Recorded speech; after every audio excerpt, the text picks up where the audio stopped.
What can I help you with?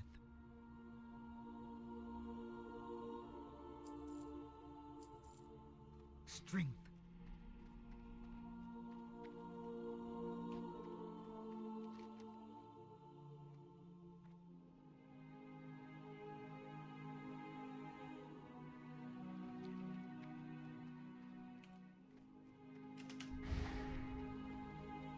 Can I help you? For the Alliance.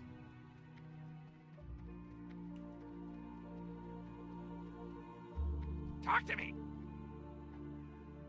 Glad I could help!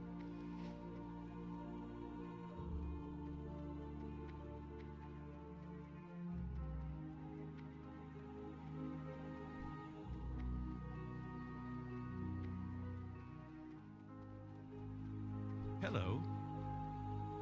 See you later.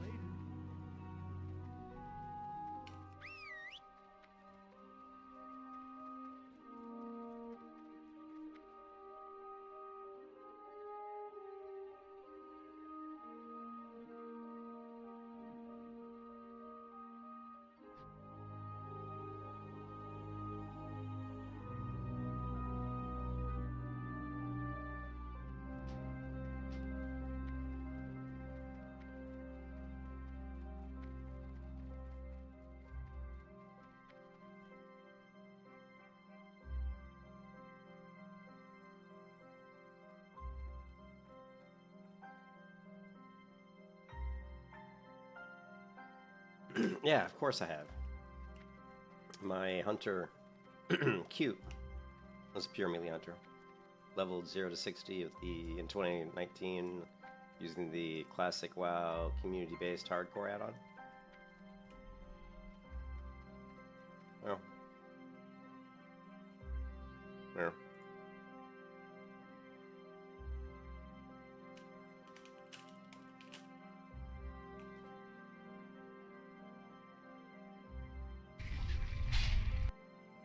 Here's the last video, or the final video that got her to level 60. This video was done in, I can't believe it says 1 year ago, because it definitely was, wow. There's no way that was 1 year ago. Maybe I took the clip. Oh, it says April 16, 2023. Man, this had to be longer than that. Let me do a quick search. I wonder if this was just like a clip I'd know. I can't believe this was 2023. This felt like it was a lot longer ago. Huh. Well, April 2023, I thought it was much older. But this was using the community-based hardcore.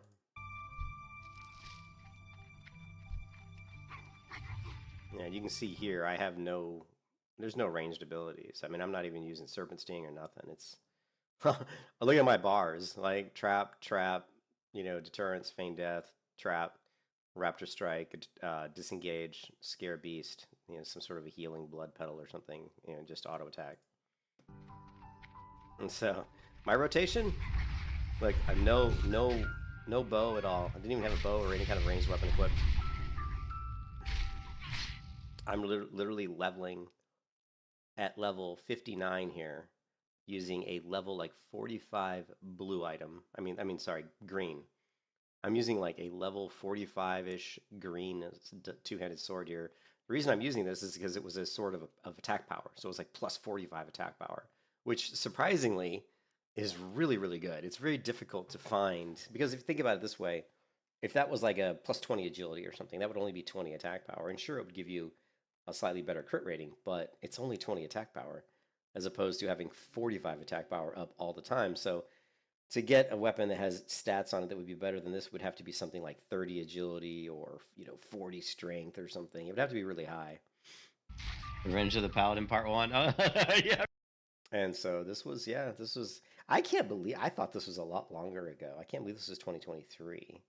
That was the very beginning of 2023, and we're almost in 2025, so almost 2 years ago. But man, I just felt like it was longer. If we do, oh, you know what I'm thinking of? You know what I'm thinking of, Lost? That makes sense. What I was thinking of was my my warrior my warrior was the first hardcore 60 I had. So cute, hardcore warrior. That's what I was thinking of, and that one's going to be a long time ago. See, it's not this one. Where is it? Let's see. It would have been pretty old. 1 year ago, 1 year ago.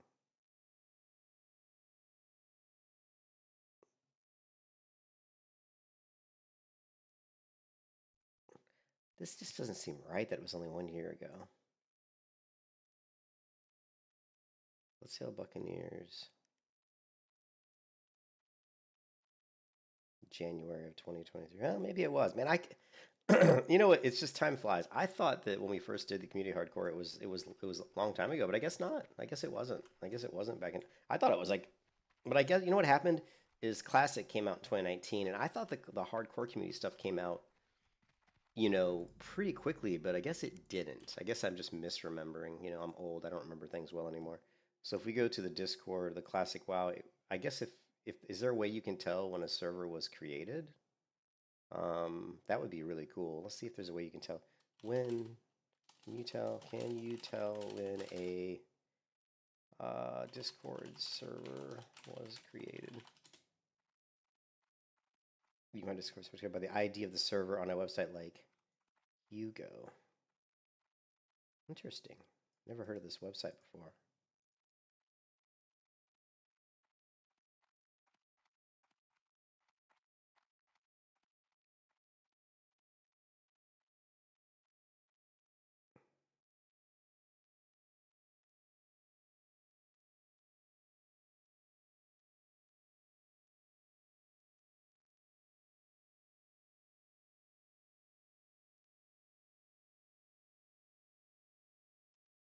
Hmm.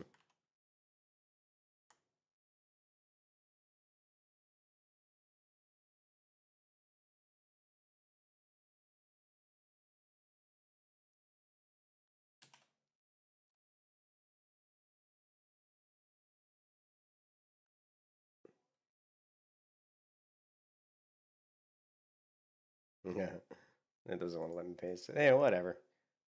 Maybe if we go to the Discord and look at the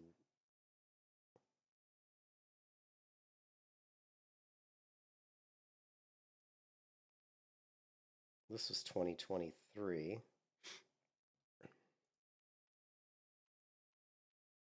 I'm just curious if I scroll up, how far back does it go? Yeah, so 2022, the beginning of 2022. So yeah, so I guess maybe around 2022 is when the community-based hardcore kind of started. I thought it was older than that. So yeah, but yeah, so yeah, I leveled a melee hunter to 60 without even using a single ranged ability. We've done it before, but never on hardcore. I think I remember her did it. Yeah, I've died. I've died on a few characters. Yeah, that was one of the deaths I had. I mean, I think that the melee hunter. I think I died a couple times. Like when I first tried to do pure melee all the way to 16 hardcore. I think I died like 2 or 3 times. I think I died at, I mean, low levels. Like one was like level 20 or something, and then I died maybe like 20. Then there was the one like you're talking like there was one in the near the crypts when I was running out, and I somehow ended up getting like 3 or 4 zombies on me, and they ended up getting me.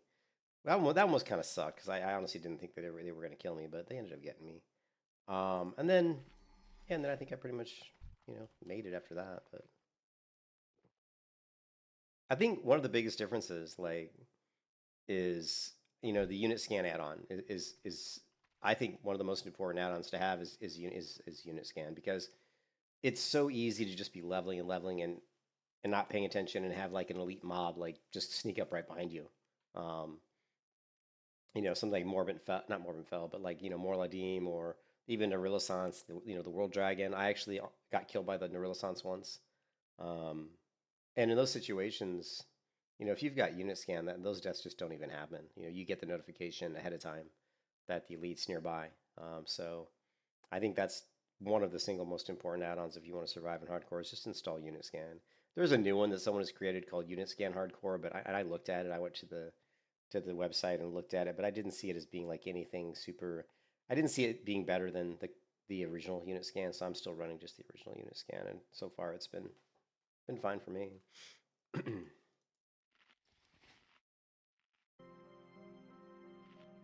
The reason I changed the reason I changed from the pure melee hunter to the hybrid, it was just because, you know, the pure melee hunter, the only problem with that is you don't have any kind of a opener. Like, you have to just physically run up to somebody and hit them. So kind of engaging into combat is slow. The other thing too is you don't have a way to pull mobs to you. Like, you can't, like, I don't know if you can even use the throwing weapons on a hunter. Can you use Can you use a throwing weapon? I don't think you can. I can't remember. I don't think you can though. Maybe you can. I'd have to look it up. But so, you know, putting in Serpent Sting, allowing the hunter to use Serpent Sting just gives you the ability to have like a ranged pull, which is just really useful, and it makes getting into combat a lot easier. So.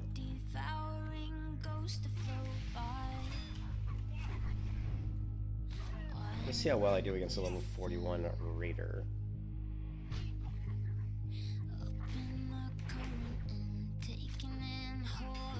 Well, it'd be good if I put on Aspect of the Monkey, wouldn't it?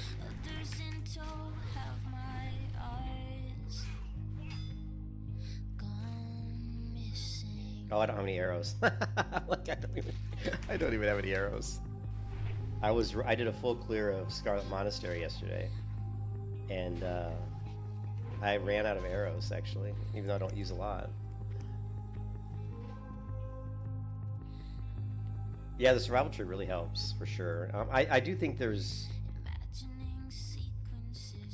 I mean, I talked about it a little bit yesterday, but I do think there's a lot of things that you could do to make...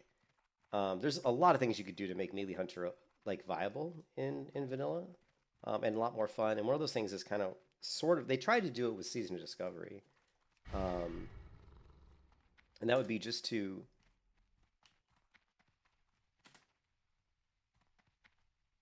would be good to give the hunter a cleave ability, right? If the hunter had like some sort of cleave ability, that would be super cool. But I don't even know where I can buy arrows in this. I don't know if I've ever bought arrows in Booty Bay before. Let's see if the vendor down here has any. I think there's a bow vendor or a ranged vendor over here. Yeah, right here. Got the best deals anywhere. And of course, he doesn't have. Have a good one. Here's the bow. Well met. And I just buy the rough arrows because we're not hitting people with arrows to do damage. We're shooting them with Serpent Sting. So keep in mind, actually I have arrows. Shit, I just didn't have them. I didn't have them equipped, I guess. Okay. The other thing that's weird is you can't drag them. For some reason, you can't drag them anymore and put them in. So I don't know why that doesn't work anymore. You just have to right-click them. So, yeah, that's the thing. Explosive Trap is super, super powerful, and it's one of the only thing. If a melee hunter, if the hunter as it is right now, vanilla, didn't have Explosive Trap, the melee hunter wouldn't be viable at all. Like, you would not be viable at all because, you know, 30% of your damage in dungeons is pretty much your Explosive Trap. It's huge. It does a huge amount of your damage. And what I'm saying is, if you had a cleave ability, like a Warrior's Cleave, or if you had the Carve ability, like what they put in Season of Discovery, and if it hit fairly hard, what I would do is I would build up a survival hunter, and then what I would also like to see is I've always wanted to see lightning reflexes higher up on the tree. I think putting lightning reflexes so far down is just really sucks because agility is such a great stat for hunters across any talent tree, and just putting it down here just commits you to basically being so deep into survival. I would love to have seen lightning reflexes moved up to the fourth row. I've always felt this was too low. Because if you move this up to the fourth row, that brings up a few more options for people to build some really interesting hybrid builds. But I also think it lets you build out, you know, Beast Mastery, and still get pretty heavy into Beast Mastery and still pick up, you know, lightning reflexes. But anyways, yeah, definitely some sort of cleave ability, because you could then, as you're leveling, you could actually do AoE kind of leveling. Like, think about it, because I mean, your hunter's gonna have pretty good dodge anyway, right? Like, I mean, right now, my dodge is, what is it? My dodge is 21.93, and I don't even have, like, you know, I mean, and I've got quite a bit of agility. You know, I've been pretty lucky with this self-found character, and that I've gotten pretty. This was from the Scarlet Monastery questline, but I've gotten pretty lucky with drops. Like, I got this from fishing. You know, I got this as a drop off a mob. I got this, I think, a mob drop. You know, I think the leggings, were fishing. Boots, I believe, were their mob dropper. I mean, everything I've gotten is either fishing or just drops off a mob. But I've gotten a pretty good amount of agility. So yeah, so my dodge is 21.93. So that's actually not bad at this level. Like 21.93 is not that bad. So what I'm trying to say is if you had like a cleave ability, you could pull like 3 mobs, right? You could pull 3 mobs. I would probably even back out of my Beast Mastery tree. Like if I had a decent cleave ability, I would back out of some. I probably would just go Beast Mastery down to here. I would get Thick Hide, I would get Improved Aspect of the Monkey, and I would get Bestial Swiftness, and that's it. That's all I would get. So what's that? 5. That's like 10. That's 15, 18. I would have 19 points in this tree, and that's it. Then the rest would go into probably survival, because what we'd want to do at that point is then you want to go down and get lightning reflexes, because you want your dodge to be really, really high. You're also probably, you don't really need, counterattack's garbage. I don't, counterattack is such a bullshit ability. The only good thing counterattack is for is like getting away. It's like trying to self-peel yourself. But that's, if you're a melee hunter, why are you self-peeling yourself? You should be up in front hitting people in the face. So counterattack is just, it's completely worthless. Killer Instinct is, you know, obviously that's nice. Crit's always great. Sure-footed, obviously, get, you know, definite. So, but if you had like a cleave ability, you could basically just pull like 3-4 mobs, drop explosive trap, and just cleave them down. And just cleave them down.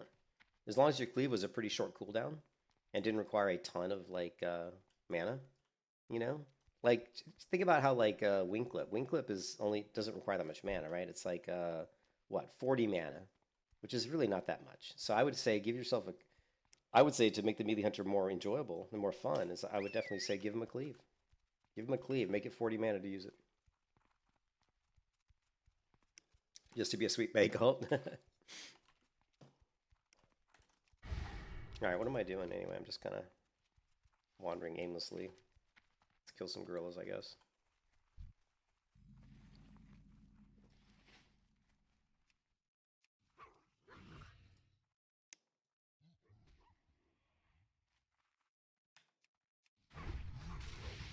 Still leveling up my 2-hand axe, but I keep pulling threat. My pet is not doing the best job of... Okay, alright.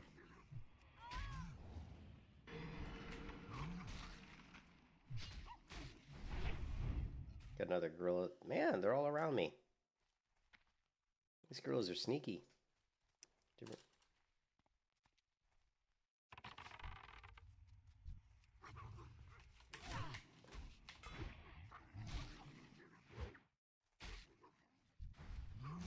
These gorillas are really starting to piss me off. Like, what the...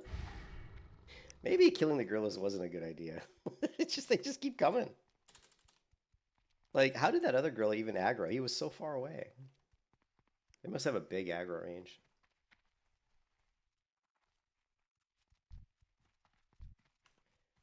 Ugh. Yeah, they're hiding in the trees. Well, the other thing is like one of the things like when you're and I've got a little bit of a headache right now. Hold on a second, I'm cold. Let me put on my hoodie.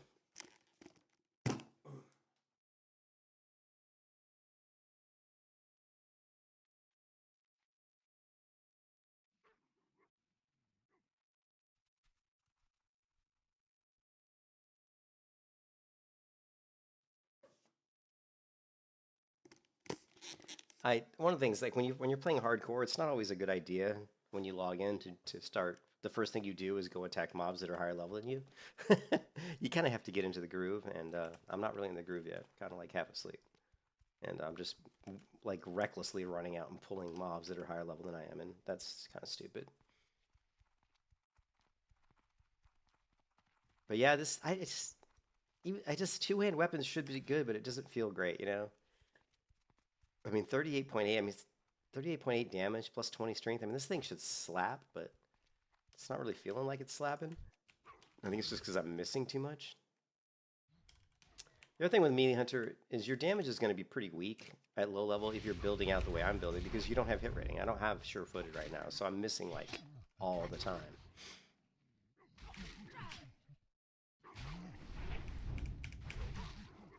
Yeah, see, no crits. No crits.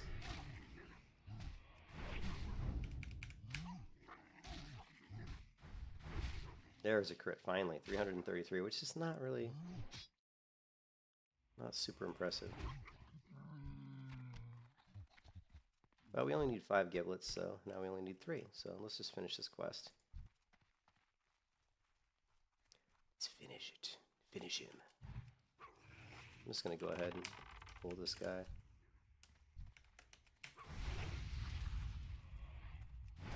I'm going to face tank just because I want to see any of these other sneaky gorillas coming at me.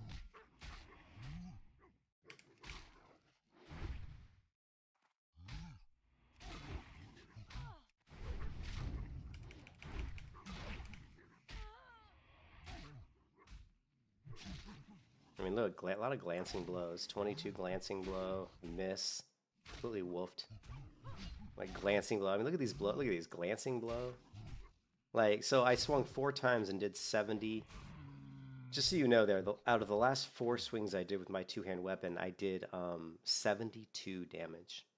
That's just terrible. Now watch if I switch to my dual wield, which are much worse weapons. I mean, these are, you know, these are green items, 19 damage, 17 damage. Theoretically, on paper, I shouldn't do as much damage. But I bet you I probably do more damage. Here, let's track these guys. That'd be a smart thing to do, wouldn't it? That might be a smart thing.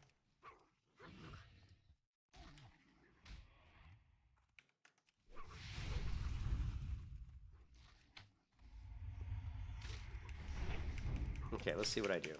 24 damage here, 190 crit, 65, 22 glancing, 104.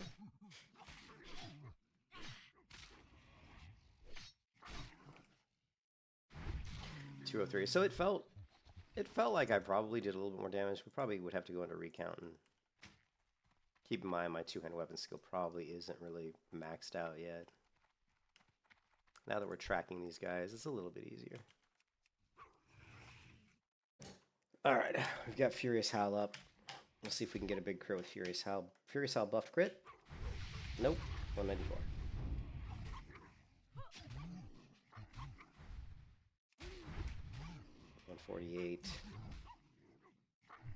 So you saw the difference there. With Furious Howl, I did 194 damage. Without Furious Howl, I did 190. Sorry, like 198. But without, I did like 140. So it does make a pretty good difference. And there, I'm doing like 178, 170. Too many of these. Look how many gorillas are. They're pretty dense in here.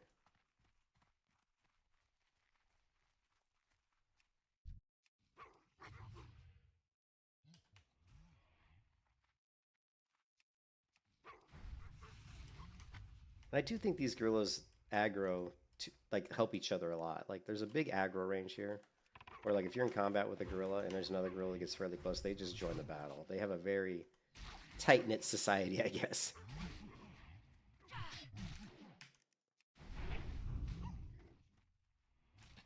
My first Serpent Sting didn't land, so let's land one.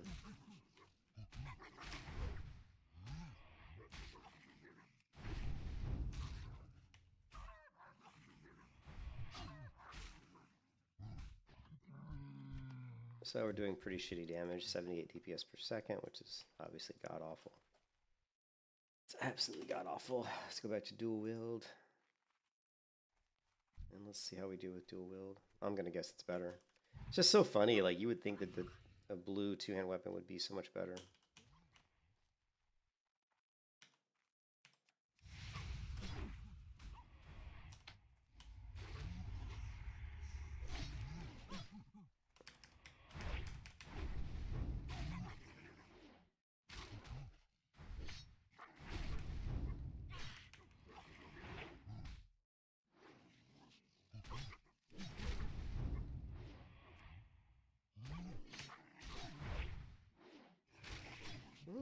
Came out about the same, 78, so pretty similar. But again, you would think that Bonebiter would be far superior to these 2 green weapons, but it's not. It's not, and that's what I think is interesting with the melee hunter. Is on paper it doesn't seem to make sense. You're like, oh, Savage Strike gives me a 20% chance to crit with Raptor Strike. Oh, give me a big slow 2-hand weapon, and I'll just have these massive crits, but you better land First of all, you don't want to miss, and missing is just brutal.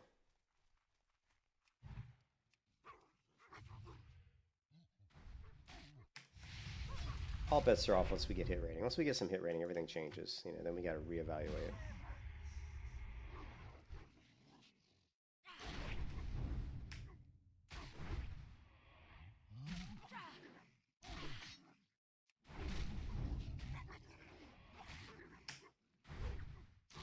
Lots of glancing blows. A lot of glancing blows.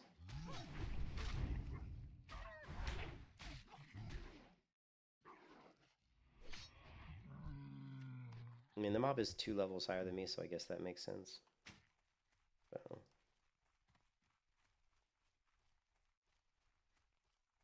We're just going to pull.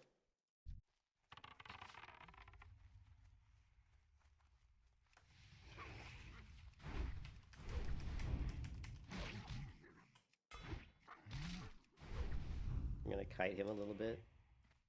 Looks like we got a mongoose, so let's use our mongoose. I'm going to kite him a little bit, let my pet beat up on him.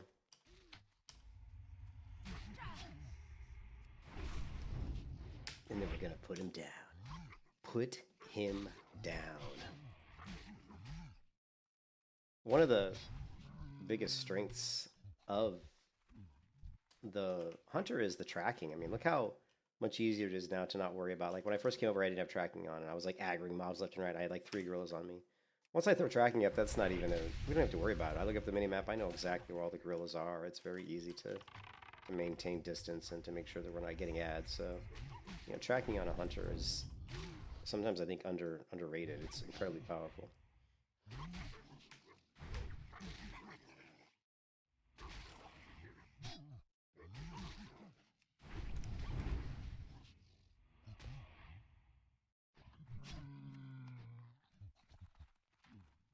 Let's go ahead. Get our buff going again.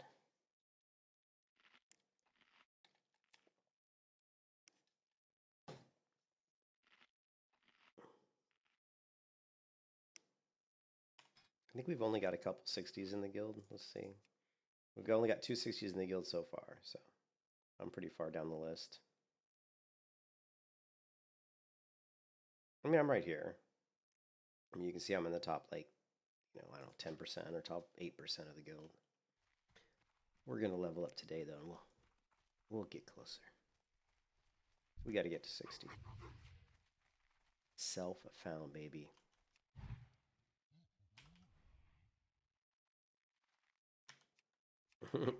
Elaced Dior. Okay, that's interesting. Hello, how's it going? How you doing? 82 DPS per second. Total garbage. Wing flip. Kite.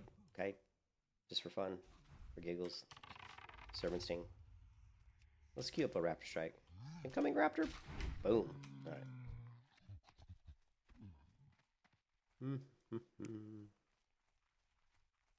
Visions by stereo air and fragmenting emissions. I'm lost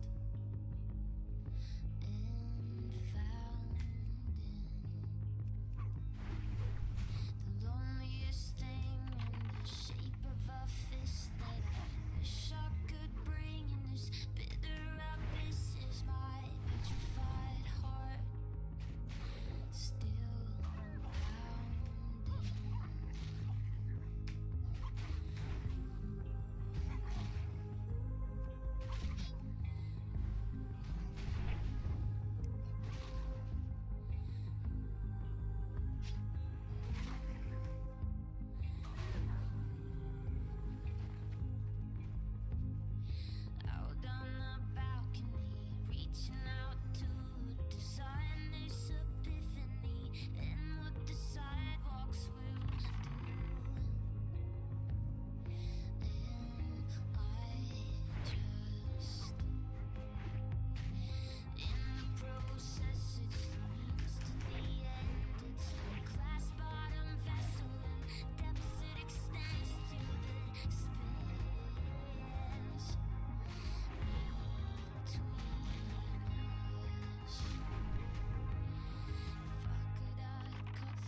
chords, but I'd never be able. My life's at the table with yours.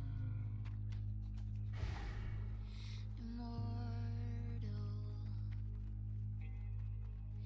Nothing is sacred and nothing is sure anymore, except all that you are and stand for.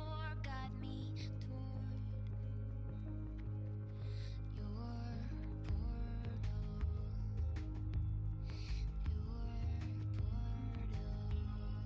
Man, I need that Raging Berserker helm. That would be really great for my melee build. Let's do it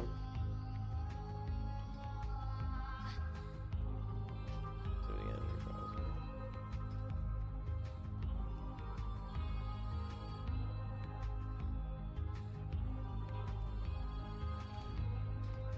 We'll list ourselves for the armory.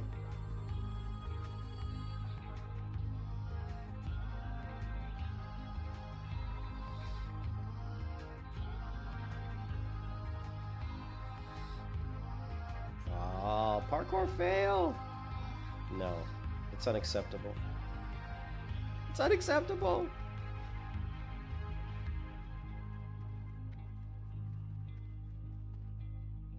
How are you? Have a good one. See you around. Safe travels.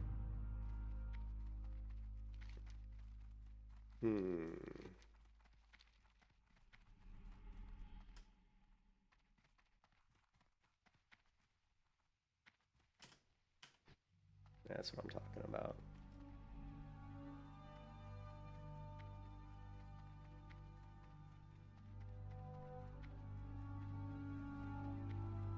What can I do for you? See you around. Okay, we're not gonna See do you that later. quest yet. We're a little too low for that.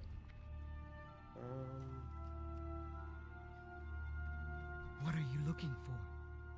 May your blades never dull.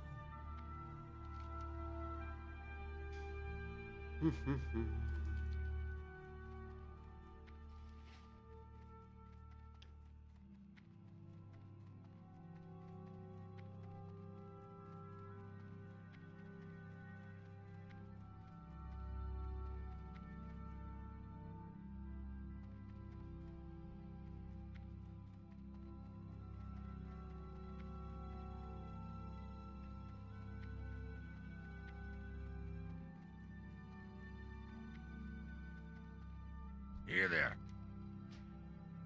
Watch your back.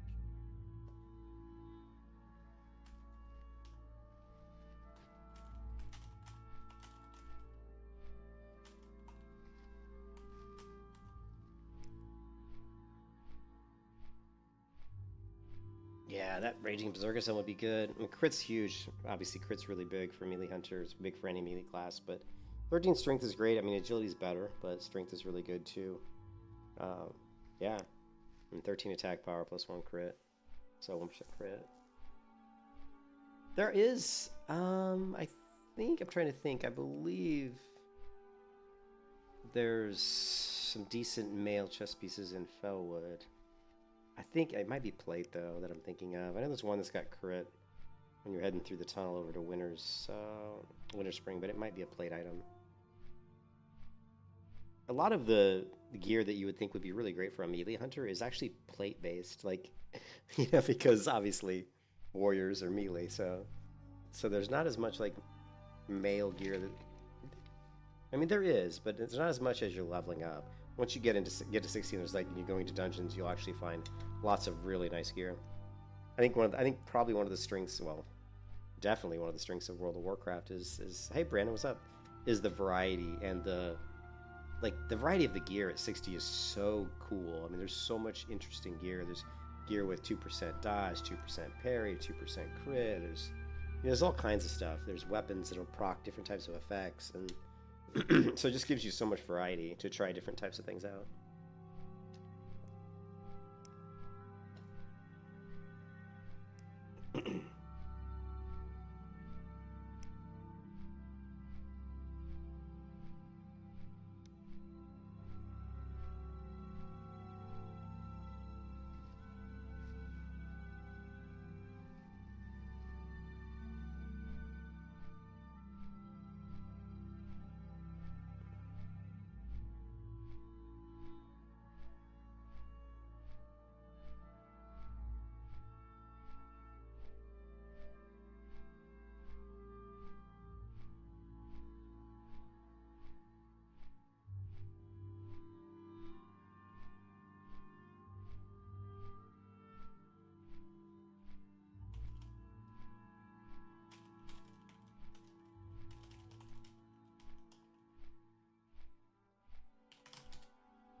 All right.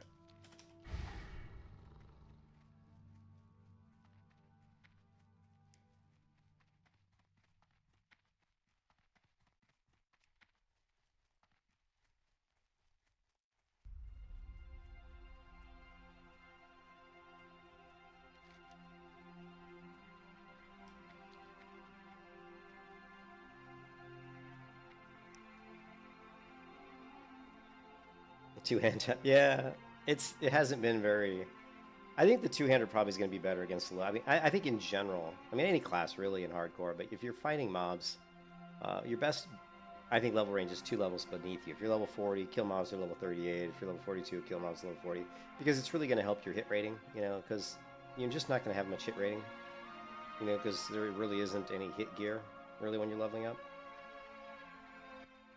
So especially if you're using a two-hand weapon, you don't want to miss. You know, missing on a slow two-hand weapon is so painful. So you can kind of offset that by fighting mobs that are a couple levels beneath you.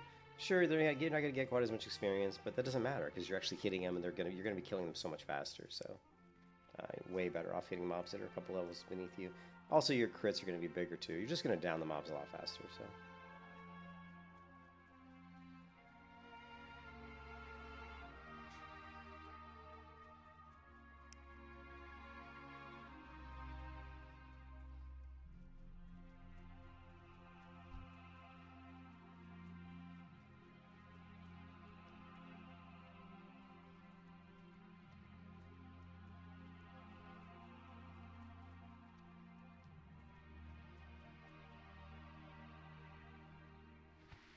But we're getting pretty close. I mean, our damage is going to spike a little bit here because, you know, our Beast Mastery build's coming online. So, you know, our next 3 talent points are all going into Ferocity. So getting my pet's crit, you know, get my pet's crit up to 50%. I mean, my pet's going to be critting a lot. That's really gonna help. And I think once we get maybe 5 out of 5 on Ferocity, we probably... I would say once we get Intimidation, if we want, we could even skip. I don't know. We could go back into Survival and go for hit rating. But right now for hit rating, we still need to put, you know, 2 talent points into Survivalist. We got to go 2 points here before we can get hit rating. So it's just, do you want to go for more damage with your pet, or do you want to go for more damage with yourself with hit rating? So pet damage is pretty easy to calculate. So I don't know. Well, we'll just have to see. Just have to see.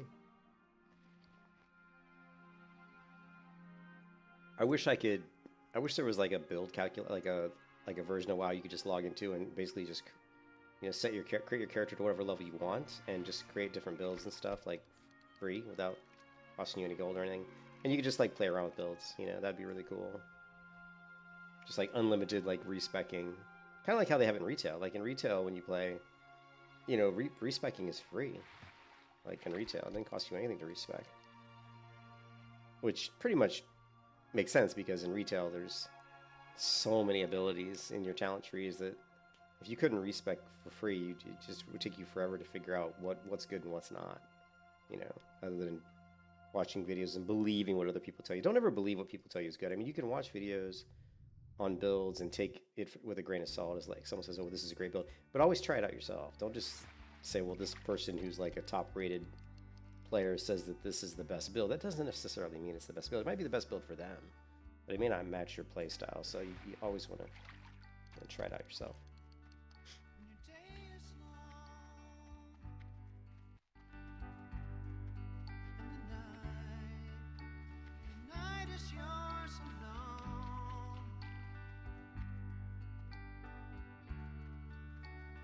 Sure you've had enough of this life. Hang on.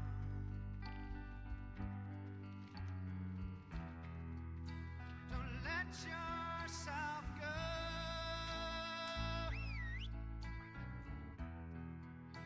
'Cause everybody cries. Everybody hurts sometimes. Tell you what, it's a perfect song for hardcore. It's a perfect song for hardcore. Wow.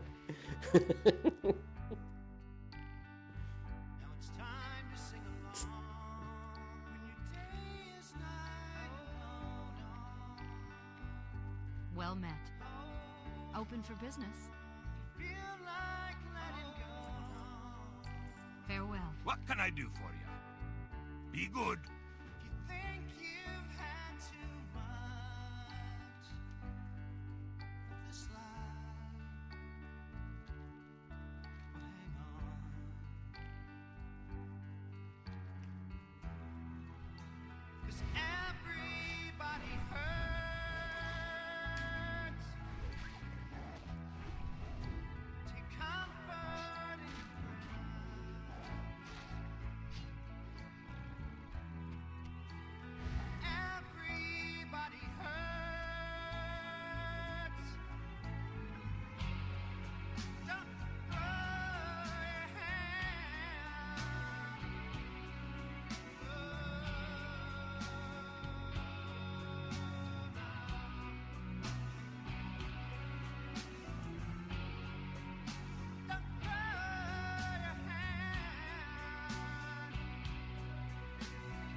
What the fuck's the quest log it is?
Where's the gaming sleeve?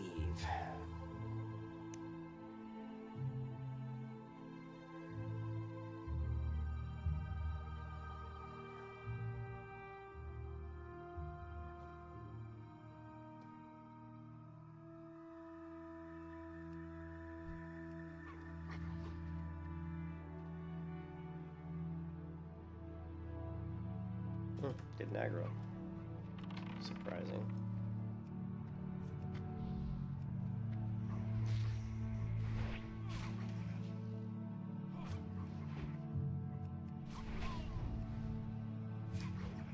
Look at that miss. Maybe we should go for hit rating. With as many misses as I'm kind of pushing out, I'm thinking we may want to just rush for hit rating. Say screw it.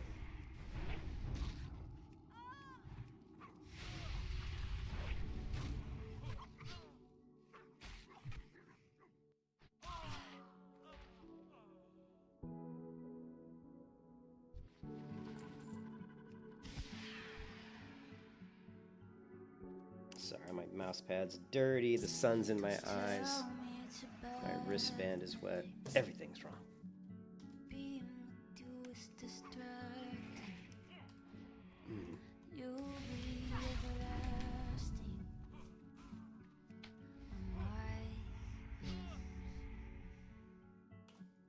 small manipulation.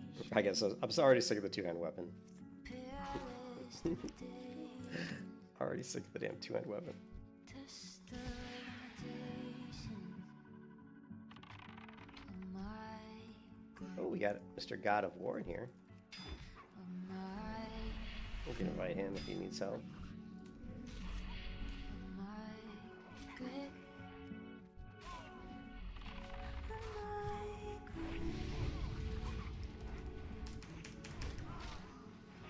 He's hitting hard, that berserker axe of his.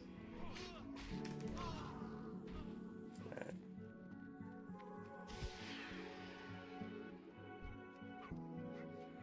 Okay, I'll go that way. Maybe he needs these guys, I don't know.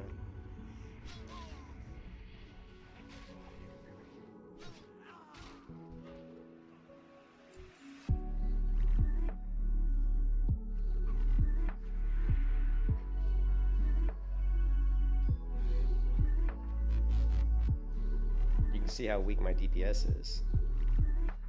Oh, it's so weak at this level.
This is still, there's something on my mouse pad or something. It's driving me nuts right now.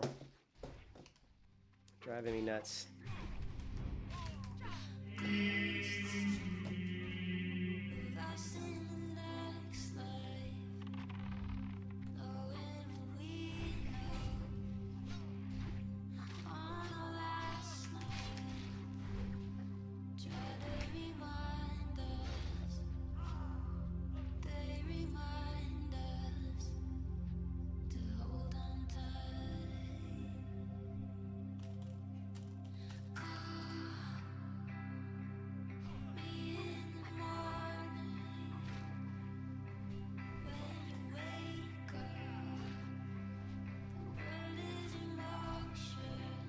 What mouse pad do I use?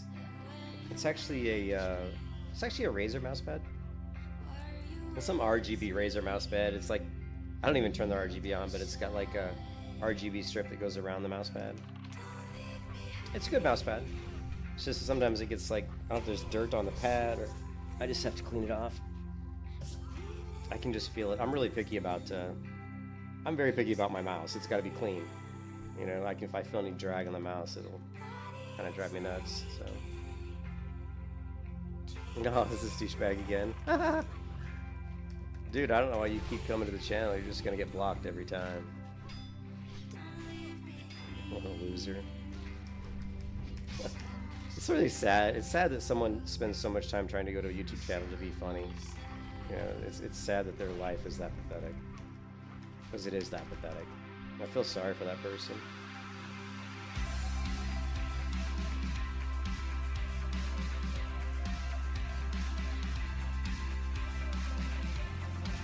Actually, I don't feel sorry for that person. I laugh at them.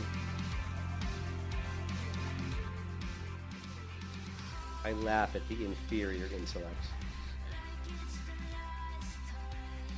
Because that's what it is.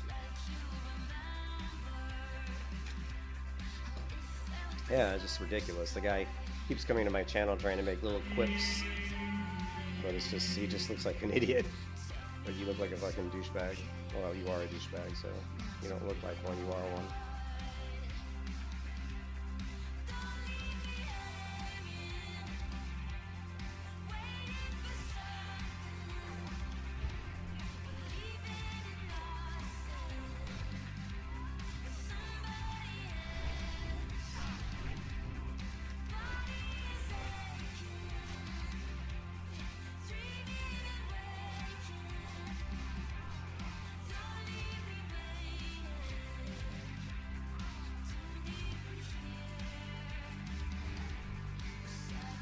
Yeah, it's a stupid guy who obviously I pissed off the other day because I was talking about how I fucking can't stand millennial vape douchebags who sit around vaping all day and thinking they're cool and all they're doing is killing their lungs.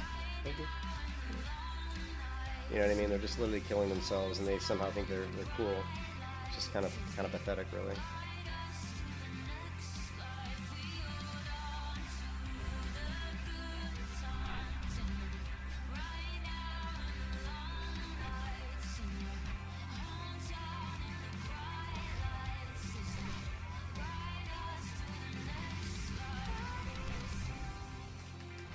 Oh, 423 crit. We bring out the big two-hand weapon. I weapon swapped to the two-hander, and it was like a 423 crit. It was like biff.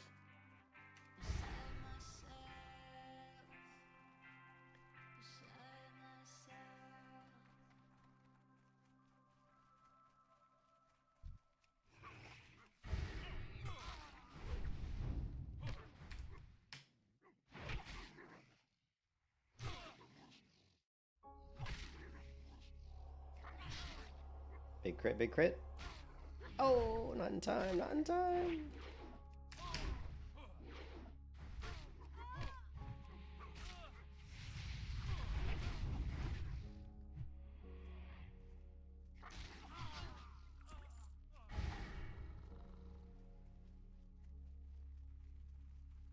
Yeah, I probably should try to get, it would be really cool is, I think what would be really cool on the Melee Hunter is to get like a Falcon set. If you're not tanking, you know, if you're not face tanking, you're letting your pet hold threat. I think a Falcon set would be really good because you really struggle with mana issues. So, you know, rolling with a ton of agility and a ton of intellect, I think would be probably best. Yes, Khadgar's Whisper. So you're going to be kind of a glass cannon to a certain degree because you're not going to have a lot of stamina. So. It's not something I've really tried too much with the Melee Hunter, but I think it's something I'd like to try. Just stack an obscene amount of intellect and agility. Keep in mind the agility is going to increase your dodge and your parry and all that fun stuff because the cool thing about vanilla is that's what agility does. If we go to our, where's my stats at here? Agility increases attack power with both melee and ranged weapons and improves your chance to score quickly with all weapons. Increases armor and your chance to dodge. So stacking agility is also going to increase your your defensive abilities and your mitigation.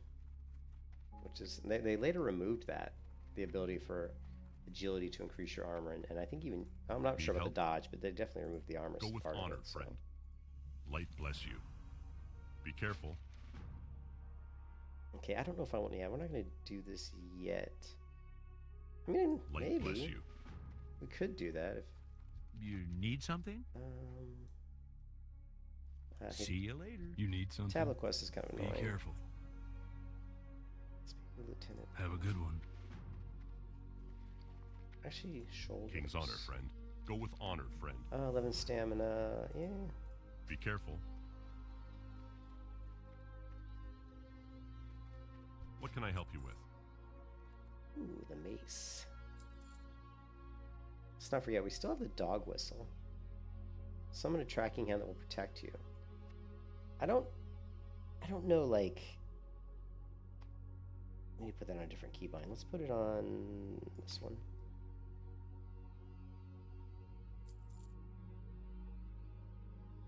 For the Alliance.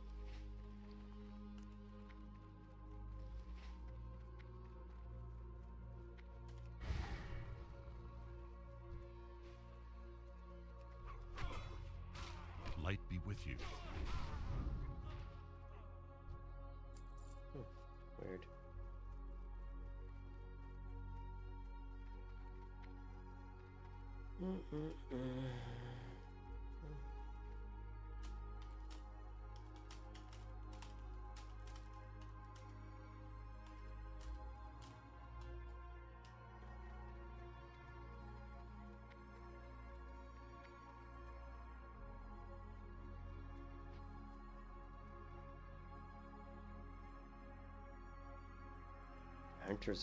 Hunters are mean.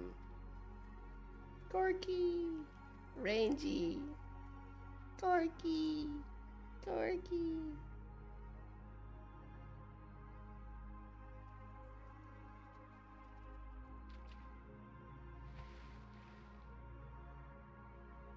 Really hope that guy's name in real life isn't Corky.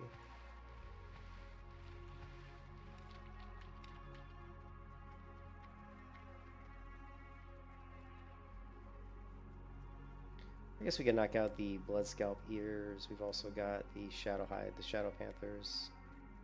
And the Jungle Stalkers are a little too high level. They're like level 40 plus. I would prefer not to kill 40 plus mobs when I'm only 39. Just because it's slow.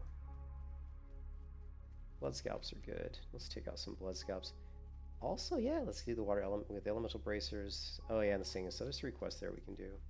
That should get us to Khadgar's Whisper. People are dying left and right in this guild.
Hold on a second. I'm gonna report this guy. Port. I need like a moderator.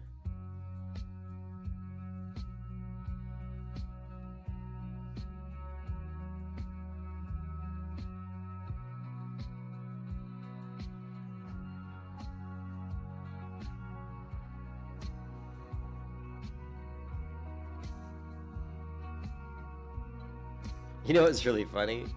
I'll tell you a funny story.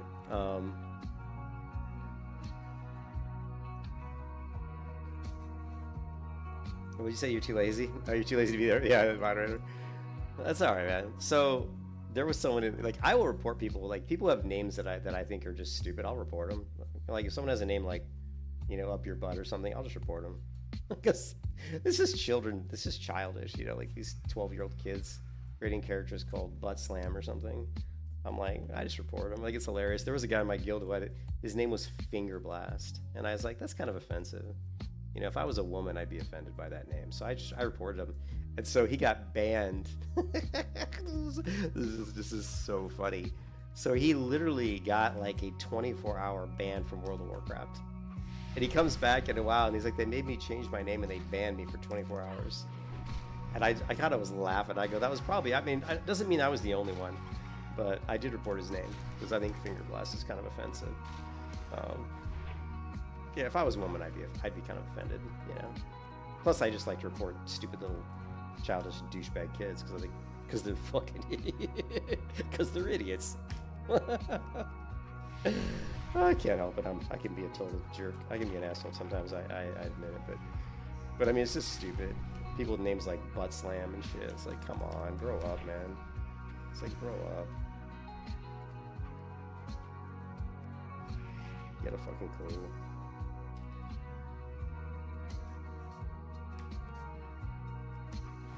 I just thought it was hilarious that he got banned for 24 hours. He learned a lesson, though. He learned a lesson. I bet you he won't create too many more names that are offensive.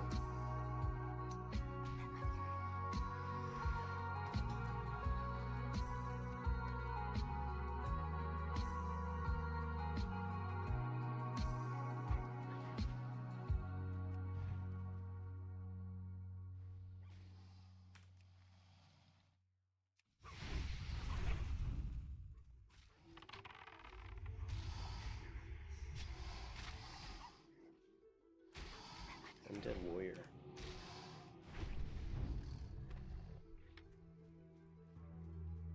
I still can't get that stupid. It's too close to shore.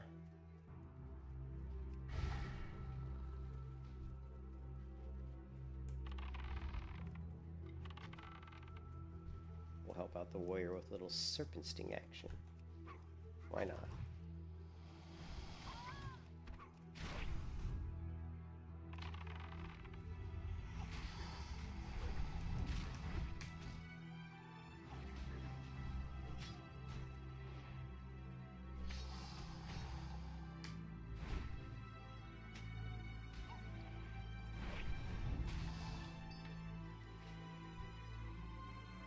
Two of them.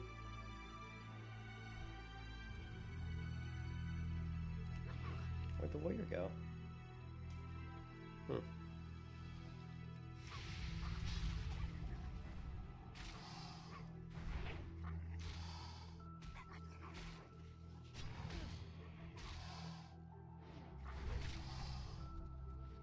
I guess I should put the monkey out. Is that the warrior? No, that's a rope.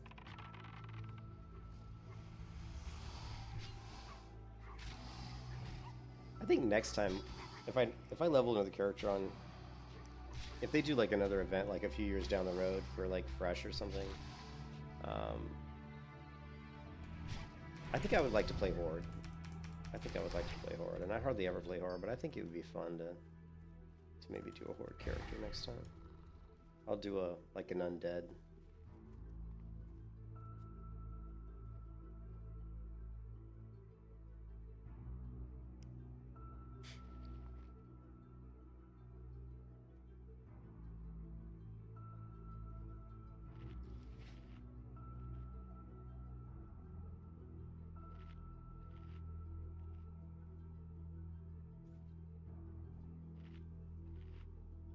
Primary play Horde? Yeah, I think I don't play Horde that much because I don't care for the races that much. I mean, I like Undead a lot. I don't like the Trolls because I don't like the feet. I want to be able to wear boots and feet, you know, and armor that looks like feet, you know, like boots. I don't want to see like big, ugly troll feet. Oh, yeah. And I don't really like, I mean, Orcs are okay. I just don't think the character models are very good. You know, like in retail, the character models for Troll are fantastic. You know, they're really good, actually.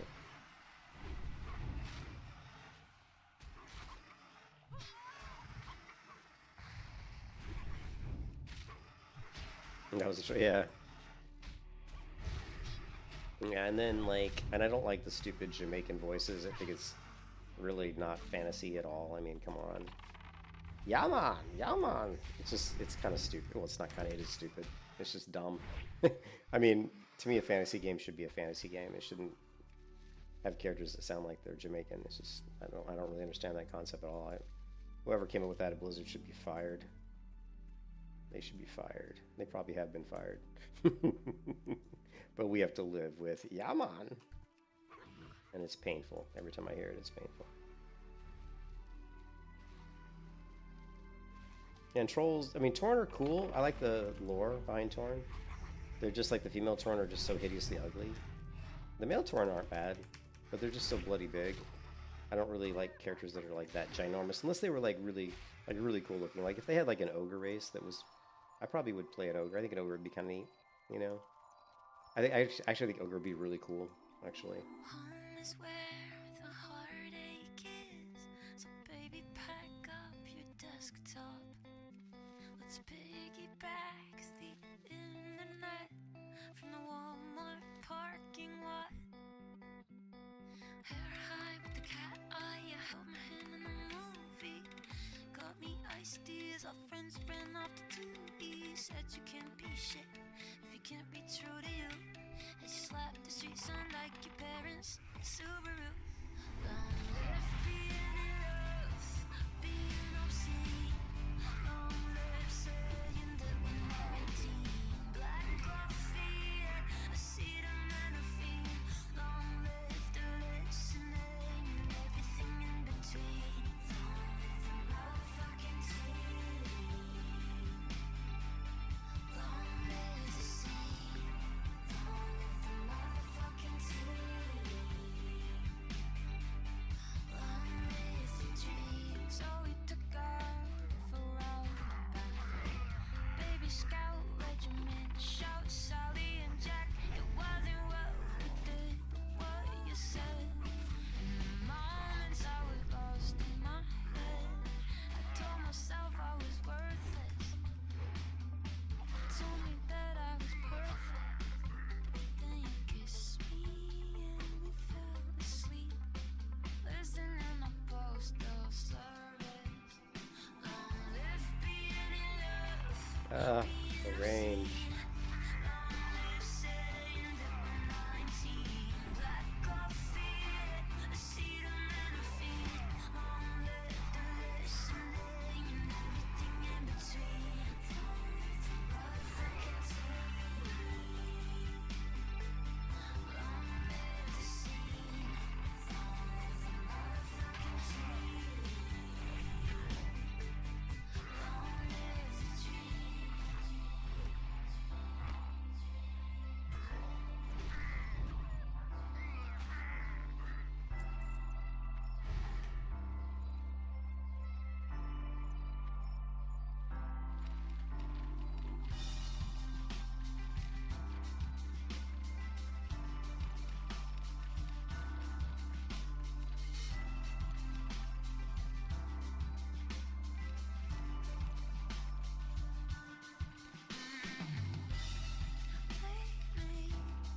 Beating hearts, baby.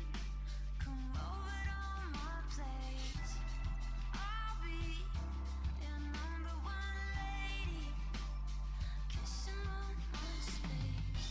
Even though I got big That's dead. Just so you guys know, I'll be dying over. that's dead mines right there. See that like big door? It's nice to Like behind that door is the ship, the final boss in Dead Mines. on the fire. I always thought that was kind of cool. Long live being in love, Reminds me of the Goonies, being obscene. you know? Long live saying that we're 19. Black Oh, coffee. come on, get the cast. Gee, having a hard time getting the cast in the middle here. And everything in between. Long live the motherfucking team. Yeah, right there. Like if you go to the map, you can see like Dead Mines. Long live the dream. All that for one piece of thick leather. That was underwhelming, wasn't it?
mana. I was alone. You were a big city. When I got lost in, and when you spoke with me, fell open.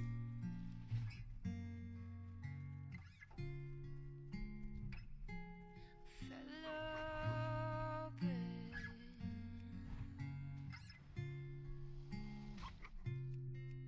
Did you know the cost when you broke your promise? That when your guns went off, they would come down on us. I was a knife in a gunfight, and I fought so madly. You were a wolf in the daylight, and you almost had me.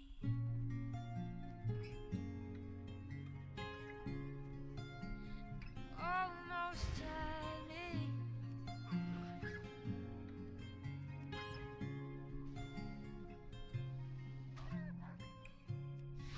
Thought you were so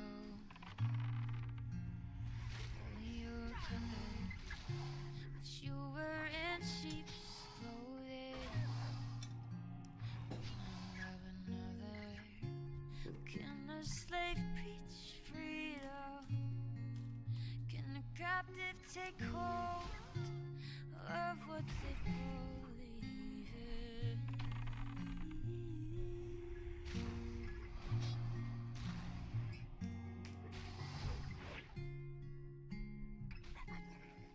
But did you know the cost when you broke your promise? The way your bones went off, they would come down on us. I was a knife in a gunfight. I still got no mana. I keep like trying to do stuff that takes mana. I'm like, I don't have any mana. Maybe I should drink one of these times. I'm kind of like half asleep at the keyboard here. Almost had me with the blind side, and I hate so badly. You were a wolf in the daylight, and you almost had me. I guess I know when your heart stopped beating. I never let you sink your teeth in. I guess I know when your heart stopped beating. I need more money. We need more money. Or gold.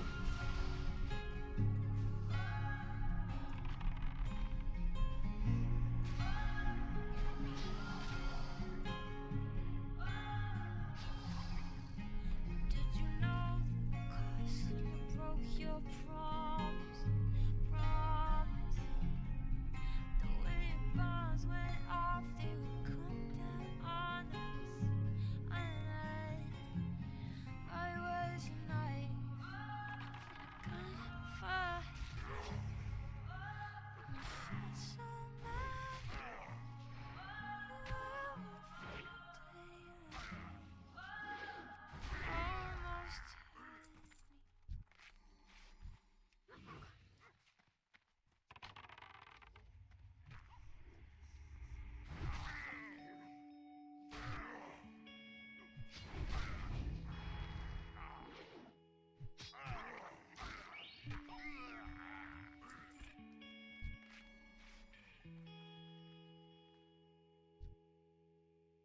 Cause the things that make me sad for so long,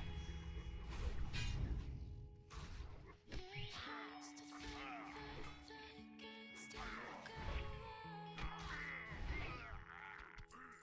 I'm happy now.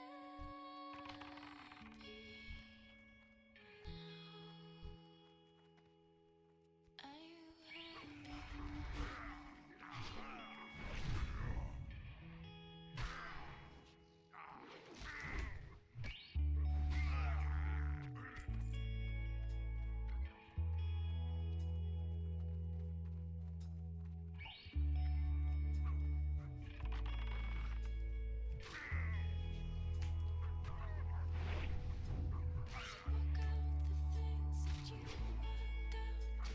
you can kiss your ass goodbye.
And this quest takes a while. With a lot of these guys, we have not been getting very good dropper on these shards.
There's 2 nodes.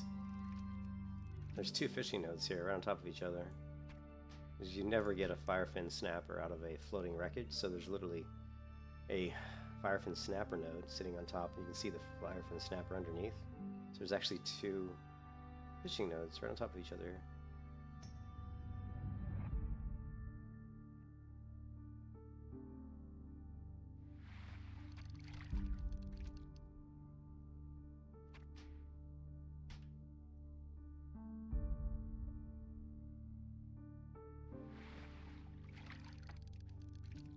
That's why we're hitting it so many times.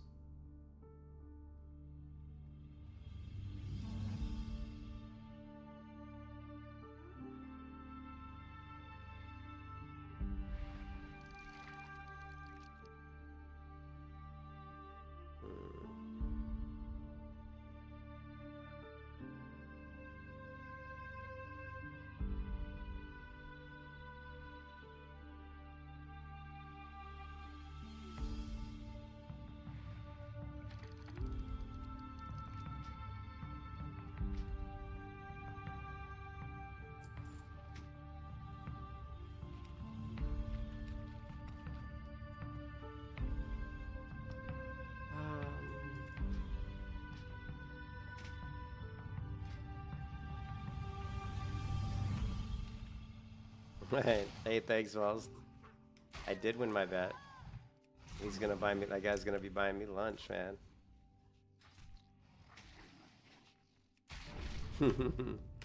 I sold some Bitcoin. I sold a little bit of Bitcoin when I hit 103,000. I sold like not a lot. I sold like, I don't know, 3,000 or 4,000 Bitcoin.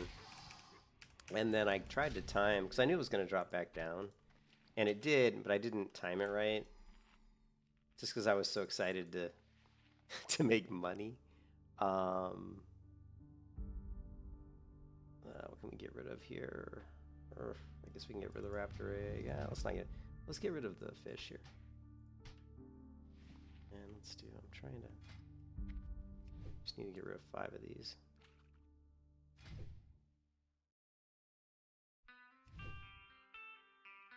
And so I was trying to time the bottom, and I didn't know how far down it was going to go. And so I ended up selling at like 98. So I bought it like 103.5 and I sold it like 90, or I sold it 103.5 and then I bought back in at 98. So So I ended up, I increased my Bitcoin by 0.002 or something. Who knows? You know what I mean? I don't know. We got something out of it, I guess, but your Pepe, oh, I don't have any Pepe. I sold most of my altcoins. The only altcoin I have right now, the only one left I have is ADA. Is it ADA? I always forget the name of it. It's, where's my phone at? Where's my phone at? Here it is. Yeah, the only altcoin I have right now is yeah, ADA, which is Cardano. So I have Cardano, and it's been pretty good. I mean, it's up. It's definitely up since I bought it. Oh shit! I just threw that chest away. Damn it! So this is what happens. This is what happens when you try to fish with a full inventory. It doesn't work out so well. Did we get? How much is that worth? 8 silver. It's not worth a whole lot, unfortunately. Rumsey Rum Black Label.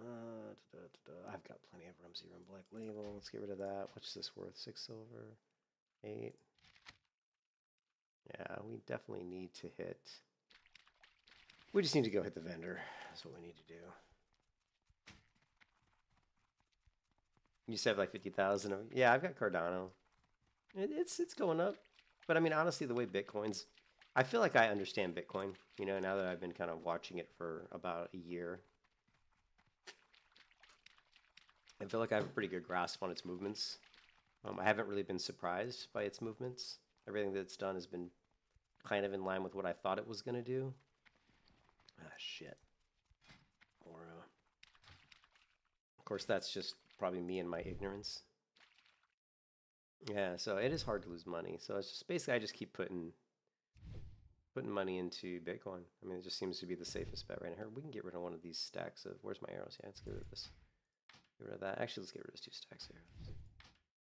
And what else we got? I'll free up 2 slots.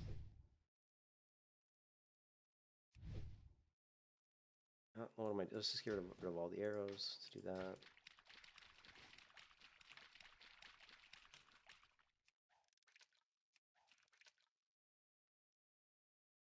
Yeah, I think what's interesting is since I got into Bitcoin really just a year ago, so I got into it at, I guess, the start of the bull market. So I think what's really going to be interesting is to see what happens when the bear market, because I've never been through a bear market cycle. So that's the thing that I'm kind of scared. I mean, I'm excited but scared at the same time. I'm excited because I'm really hoping that Bitcoin will drop down to like 50,000 again, just so I can buy at that level. But I don't think it will. I don't think it will. I think, one of the big analysts thinks it's going to drop. I think even Michael Saylor feels like he feels like it's going to drop, but I don't think it's going to drop below like maybe 65. I can't see it going much below like maybe like 65. What do you think?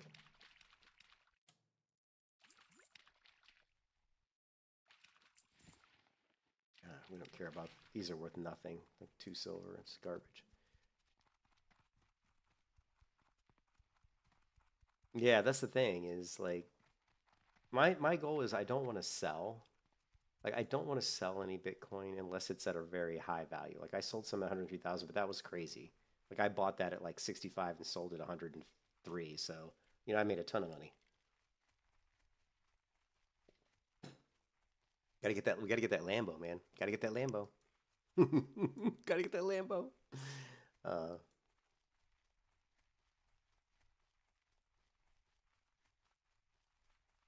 That's what I think. Yeah, I think it'll go to one. I think that's what I was thinking. 120, 150-ish is will be at the top. We'll see during this bull market, and then it'll drop. And when it drops, I'm going to be very excited for that because I'm hoping a lot of people sell. Yeah, that's what I'm thinking. I'm thinking the same thing. I'm thinking it can drop a little bit lower than 80. I'm thinking it may go all the way down to 65. That's what I think the low will be if it goes that low even. I think 65. I think the top's going to be, for this bull market, I think the top's going to be around maybe 150. And who knows, it could be more because of the supply shock is crazy right now. The supply shock is, BlackRock just keeps purchasing like crazy. I buy and trade. I mean, BlackRock has purchased so much Bitcoin. It's just insane.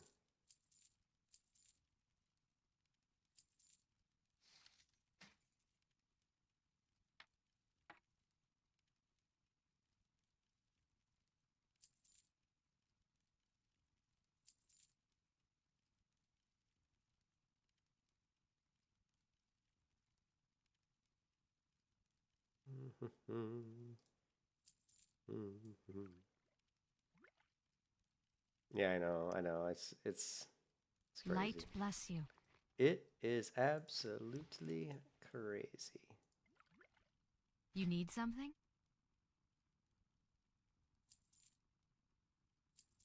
Go with honor, friend.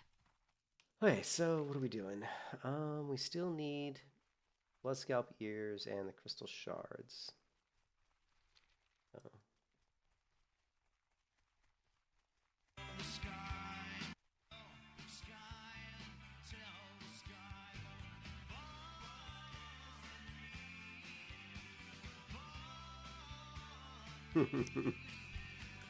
Yeah, I don't think that'll happen. I don't think that's gonna happen.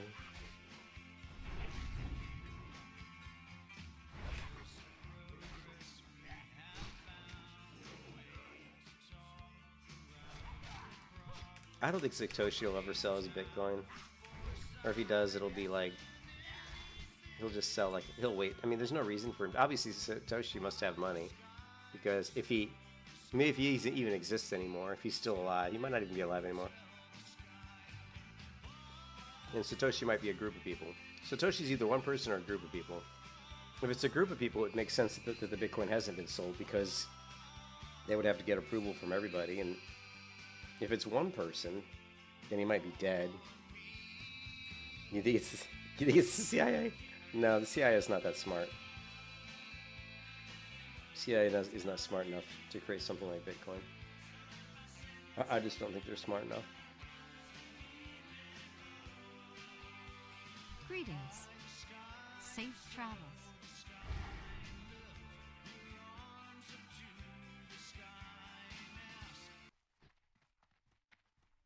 I do not give them enough credit. You're from Canada, right? You you haven't been in the U.S. long enough to understand the CIA is not as smart as you give them credit for. At least not in that area. I mean, there's some smart people there for sure, but yeah, I don't think so.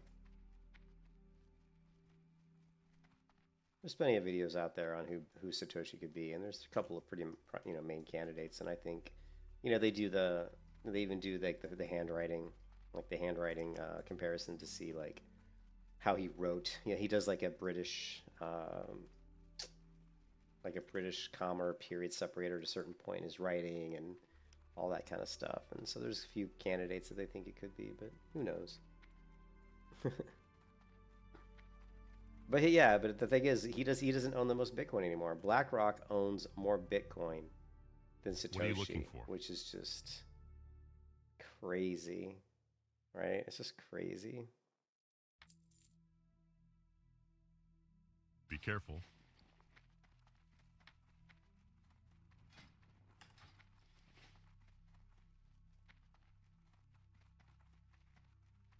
Oh, you do? Okay. Well, I don't know anything about Canadian government.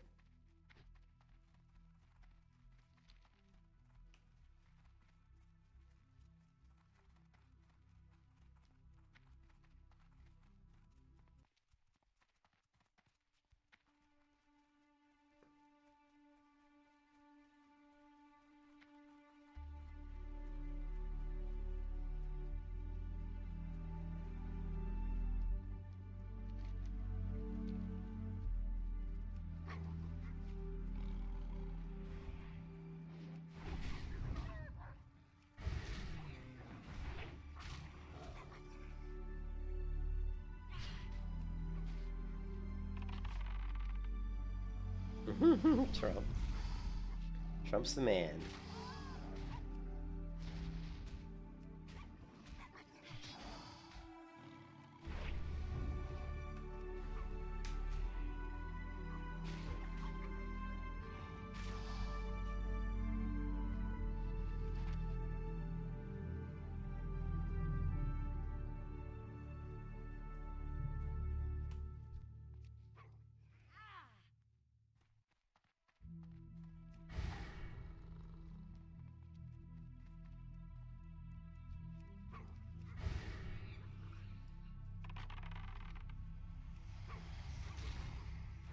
Yeah, I haven't died yet. Let's knock on wood, right?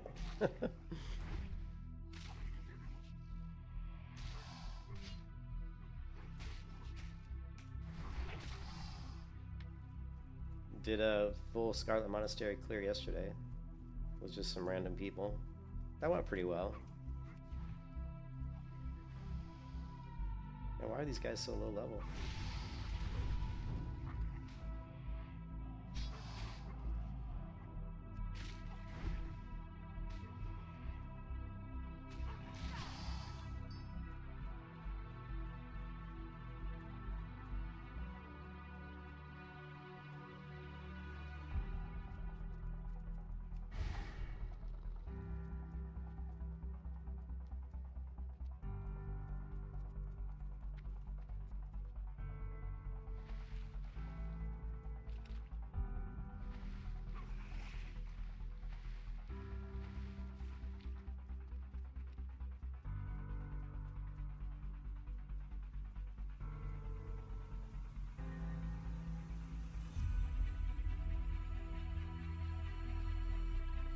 Yeah, it happens.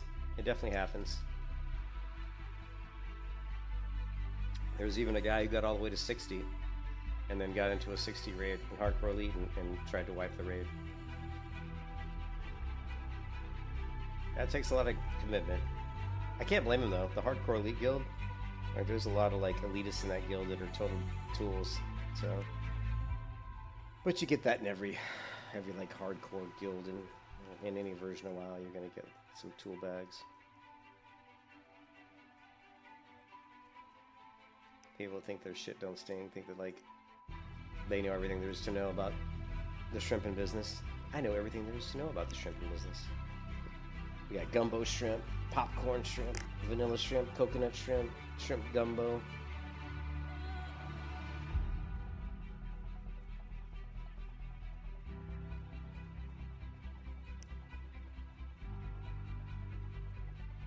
Yeah, I applaud the guy who did that because I've actually dealt with some of the people from the Hardcore Guild and they were real jerks. They wouldn't let my 60 melee hunter. They wouldn't let into the guild, even though I said you don't. I said just let me in the guild. I said you don't have to, you don't have to let me into the raids. Just let me in the guild. I mean I'm hardcore elite, baby, and they wouldn't let me in. Like, oh no, we can't. You're a melee hunter. If you want to respec into marksman, we'll consider letting you in the guild. And I was like. I was just like, fuck you. I mean, you can take your guild and shove it. You can take your guild and shove it.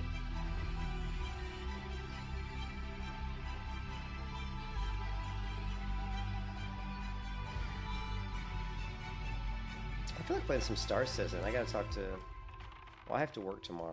I have to work tomorrow morning. I probably won't play much tomorrow. I might play some Star Citizen tonight. I don't know. We'll see. I gotta set the new computer finally. One of these days. I feel so pathetic that I haven't. This is when you know you're old, that you buy a brand new computer and it's just sitting here next to me. But it's because I haven't played Star Citizen. The whole point of buying that was for Star Citizen, so. There we go.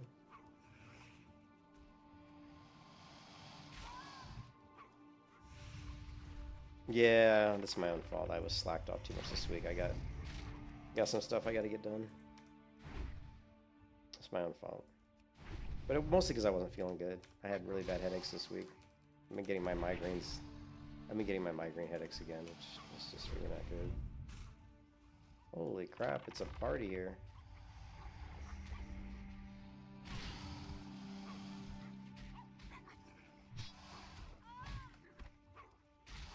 Shit.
Yeah, I tell you what though, well, so Bitcoin is great. Like the supply shock is so real right now.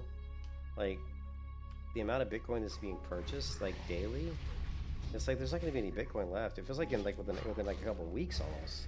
But I know it's not weeks because if people are buying like 20,000 Bitcoin a day, there's only I think there's only about 1 million Bitcoin on the reserves. So do the math. I mean, let's do the math really quick, right?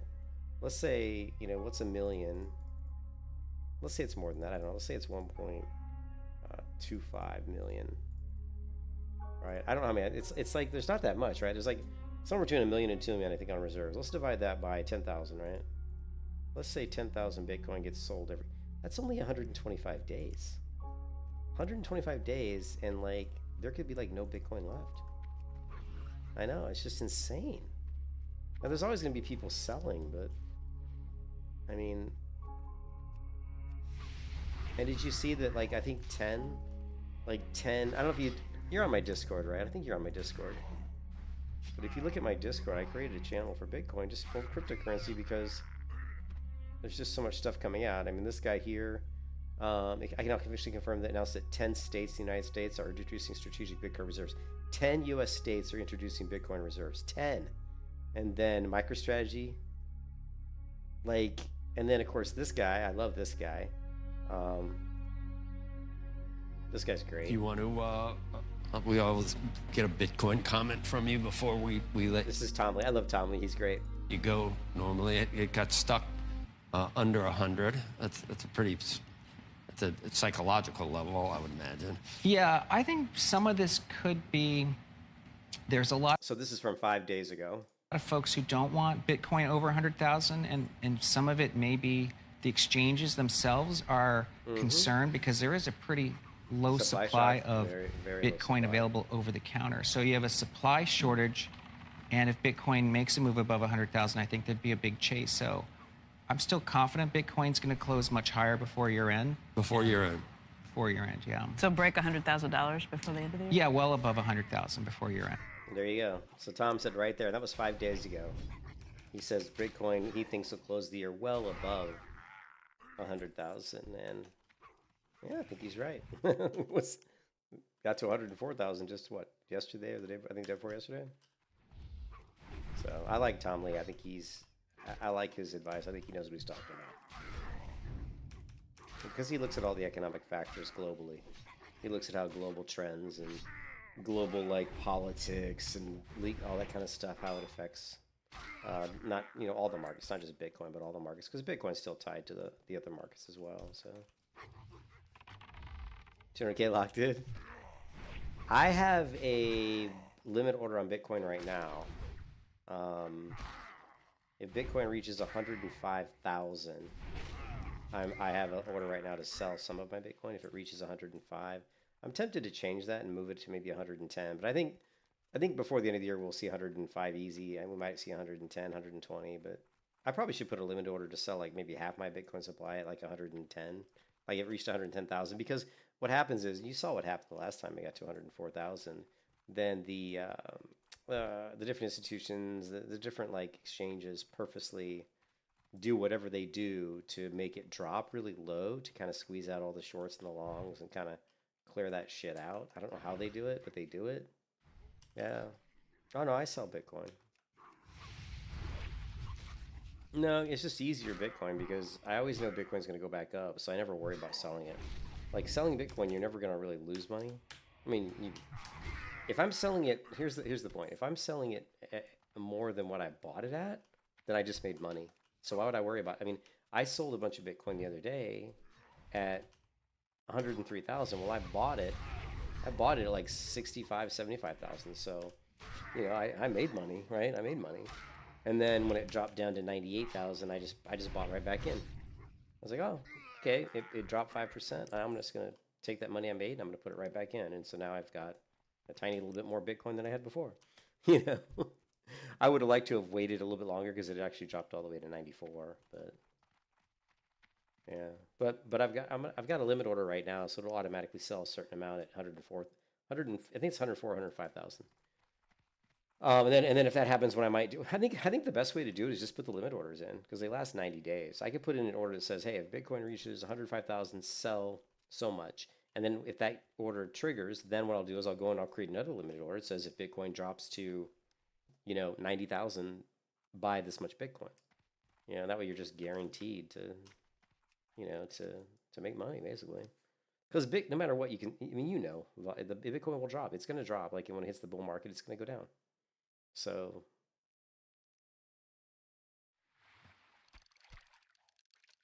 and then it's going to go back up. It's like, so I'm just trying to increase the amount of Bitcoin I have because I don't have enough Bitcoin. You have more Bitcoin than I do. I'm super jealous. I don't even have a whole Bitcoin yet. I wish I did. That would be $100,000 because one Bitcoin's worth about $100,000. So. My goal is by the time I retire to have 2 or 3 Bitcoin. And that way, if by the time I retire, maybe that'll be worth 1.5 million or more. Because I'm going to be retiring in what, like, let's see, how old am I? I might be retiring in like what, 8 to 10 years from now. So what could Bitcoin be in like 8 or 10 years from now, and what's it going to be worth? That's the question. So. It really. Most people are predicting it to be worth at least $1 million, right? And I think a lot of people. I think it'll be worth more than that. I think it'll be worth a lot more than that. I think in 8 years it could be worth like 3 million, like easy. So if I could get like my goal, I would love to be able to retire with like 3 Bitcoin. And if it's worth like 3 million a piece, I could retire and I'd have like $9 million. That would be helpful for my retirement, So.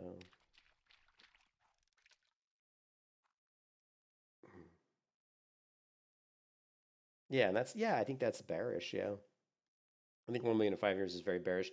There's a lot of people that think it'll be like, I think it was Kathy Wood. What was Kathy Wood saying? In 10 years, it would be like, I think she was saying 3 million in 10 years. I think that's what she said. Maybe she said 3 million in 5 years, but she's very bullish. Yeah, what is Kathy Wood? Let's see if I can find it real quick. Kathy Wood Bitcoin prediction. Okay, Wood's most recent 3.8 million price target is one of the biggest. Let's see. So 2030, right? So she's saying, let's see.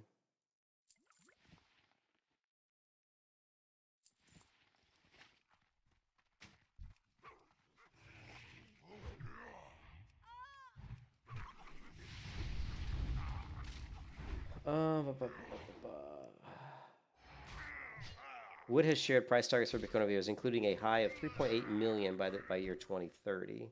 So she's saying in 5 years. So Kathy Wood is saying in 5 years, it's going to be worth 3.8 million per Bitcoin. And that's just in 5 years. So I don't know. I have no idea. I think if we do the math, right? Like if we just do the math, right? I think it's safe to say that Bitcoin. Hold on a second.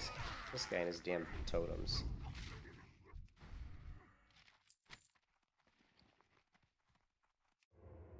Yeah.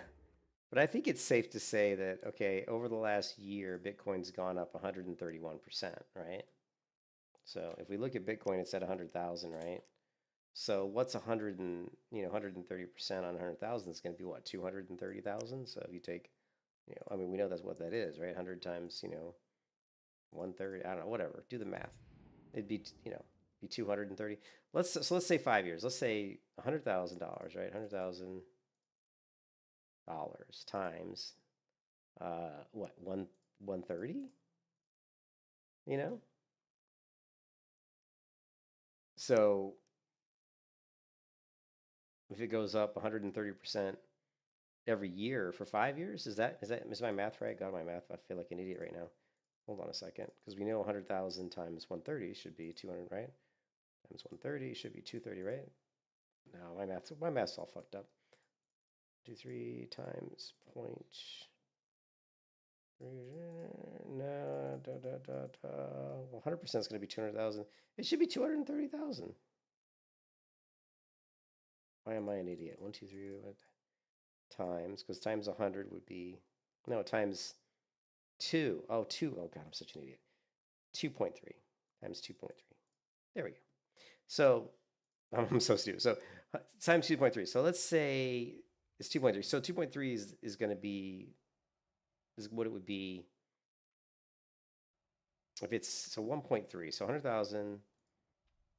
So, if you go 5 years, you know what I mean? So 100, if it goes if it goes up 130% next year, it's 230,000. So if it's 230,000 that year, and then it goes up another 100, and then it's 230, 1, 2, 3 times 1.3, 299. I don't know. I'm not a mathematician. I'm usually really good at math. I can't place it right. How would we do 100,000 over 5 years going up 130% every year? So, but anyways, it's going to be, it's going to be a lot. I mean, even just that, you're looking at maybe, let's say if it's 203,000 times, 1.3, and now you're looking at 30%, 23, that's 60. So then you're looking at, what, 390, and it's going to be like, in 5 years, if it only goes up 130% every year, it's going to be around maybe around like 1.5 million, maybe, if I'm doing I'm just kind of doing this in my head, maybe 1.3 to 1.5 million over 5 years. That's only if it's going up 130% every year. It could go up way, way more than that because of the supply shock, because of how much, because everybody's freaking out.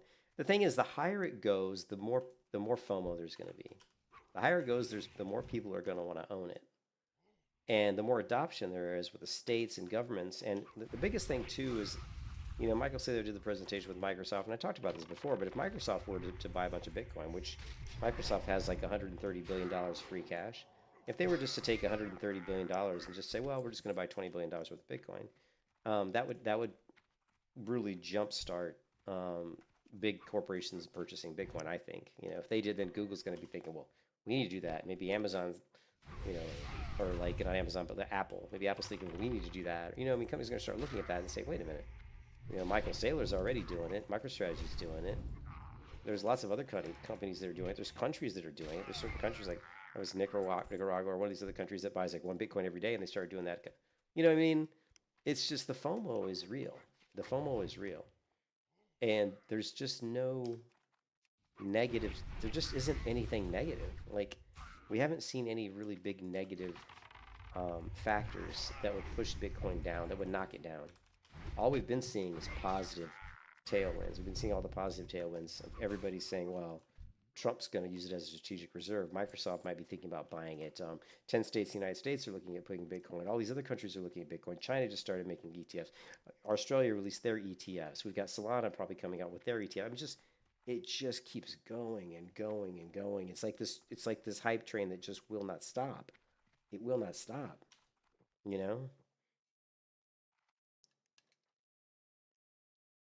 Yeah, he does.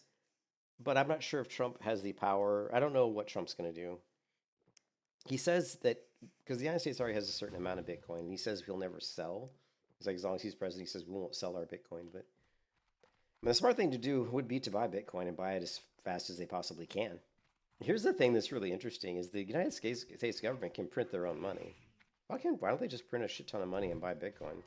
Now, it'll increase the debt, right? But the Bitcoin's going to, I think, outpace the debt. Like, if you buy enough of it and it goes up fast enough, you can just pay off a lot of that debt. So,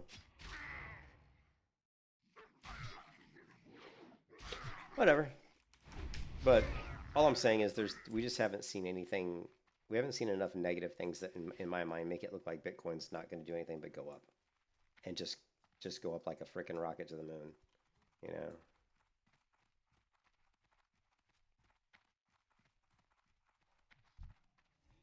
Was she trying to hearth?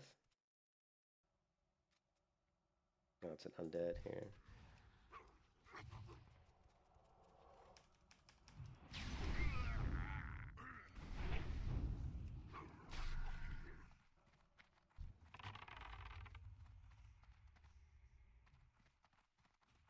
Oh, I think I flagged that. Oops.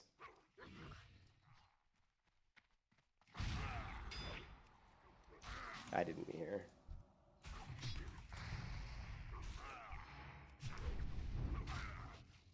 I wasn't trying to flag this mob from her. That was a mistake. Yeah, it's just I don't see anything. And like I said, I'm new to Bitcoin. Like I've only been really paying attention to it for about a year now. But I just don't see it. I don't, like when like in the beginning, like the first 6 months, there was so much volatility. There was all these things like different exchanges that had gone under. They were redistributing like Bitcoin to people that they owed money to, and that was causing the market to go down. And there were people selling Bitcoin, and there was a lot of stuff going on, you know. There were a lot of negative factors. There was, you know, possible wars erupting across the globe. That was affecting Bitcoin. But all those things have kind of calmed down. And the one thing that's interesting is all those things that people thought could really negatively impacted Bitcoin only negatively impacted Bitcoin for a short amount of time, like maybe like a week or two, you know, and then it pretty much subsided, you know. I don't have any Pepe. Let's see. Pepe is like the ultimate meme coin. What's Bitcoin at? 100,000? Let's see, Pepe. I don't know if they sell it on my exchange. Oh man, yeah, it's definitely up 21% today. Up 26% this week. Man, it's so cheap. Yeah, I can't. Oh no, wait, can I buy? Oh yeah, I can buy Pepe. Here, I'm gonna buy. Should I buy some Pepe? I don't know if I want to buy it now though. I'll buy $10 worth of Pepe. There you go. We just bought $10 worth of Pepe. We'll see if I can make $10. Maybe I can double my $10. You know, that's what I do with those altcoins. I just throw like 20 or 30 bucks at it. Like Cardano, I threw like 250 bucks, and I think I'm up 50 bucks. So I'm like, that's not too bad. Put 250 in, and it's valued at 300 right now. You know. But the thing with those, I don't trust the altcoins because they go up so fast, and they go down so fast. You know. You put 65. Oh, dude, into Pepe, dude, you just made like 2,500 bucks, right? You made like today. You made $2,000 to $2,500 today. Oh, wait, now let me do the math. No, you didn't make that much. I'm sorry. You made like maybe $1,800 today, if it went up 21% or something. But still, I mean that's good. That's good. That's the thing. If you have money, I mean, if you have like free cash, like if I just had like I wish I had like an extra account that was just for playing with stocks. You know, like maybe like 50 grand or something. You know what I mean? So that would be like nice, wouldn't it? It's like, oh yeah, we got $50,000.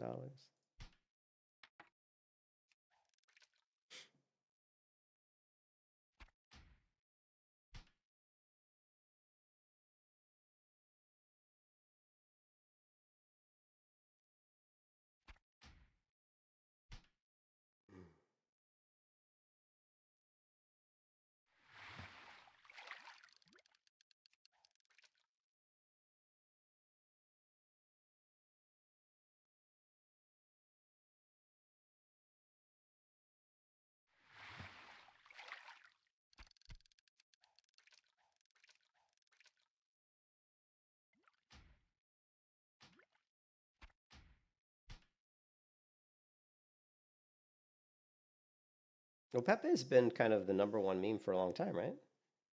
I mean, Doge and Pepe are the two that, you know, like I said, I don't know much about altcoins, but those are the two that, you know, I like to watch Cryptos or Us, and he always talks, you know, he's always pretty high on Pepe and Doge. They're both seem to be pretty good, you know, pretty good coins.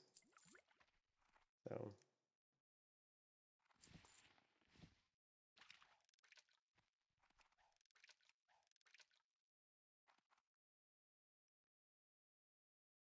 Yeah, I love George. He's great. He's great. And he's right most of the time. If you just listen to George, he's, you know, there's a few times when he's kind of maybe a little off, but he's yeah, we're all George. He's right. Like he's the guy that really, like when I first started thinking about buying Bitcoin and stuff, I was nervous because I didn't know much about Bitcoin. George is the guy that made me just relax. He's the guy that, like, he's like your crypto therapist. Like, because if you're ever worried, like when Bitcoin takes a big dive, you just watch George and he explains, why it went down. Don't worry, this is why it went down. It's going to go back up. But he explains it in a way that makes perfect sense. And you're like, oh yeah, that makes sense. And I'd be worried if he was like, oh, it went down and I don't know why it went down. But he can always give you the exact reason. Oh, this is why it went down and this is what's going on. You don't need to worry. And he's also been really good with like XRP. He's called out Cardano, XRP, Solana, all these altcoins and different things, that crypto projects that have gone up a lot since I started watching George. He's called all of them. He was saying, like, 8 months ago you should buy Solana. He was saying 8 months ago you should buy XRP. And if you would have sunk like $10,000 into Solana and $10,000 into XRP 6 months ago, I think you'd be doing pretty good.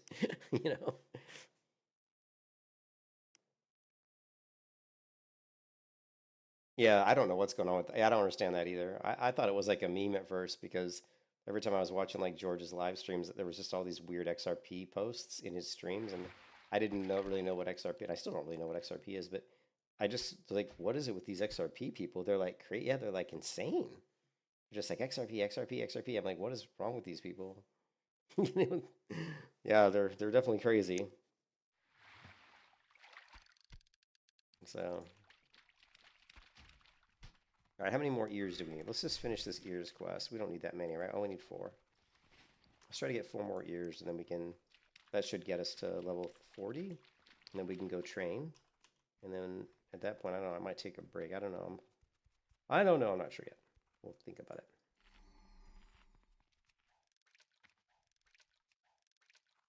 I'm getting high enough level where we could do some fishing.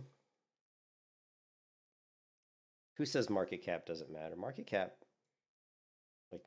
does matter. Like, how much money's is in there, I probably shouldn't even be fishing this because I don't have any room in my bags. Yeah, I really don't have any room to deal with stuff.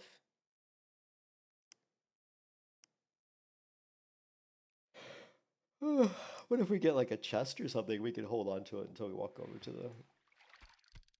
Yeah, let's get out of here.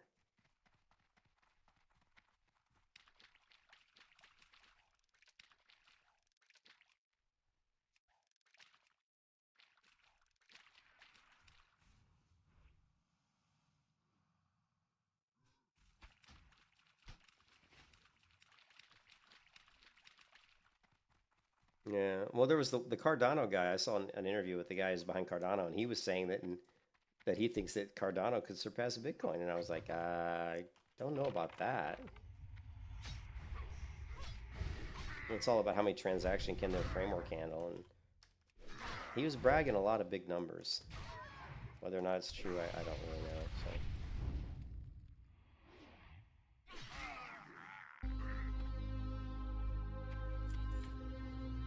Okay, see a few more years here.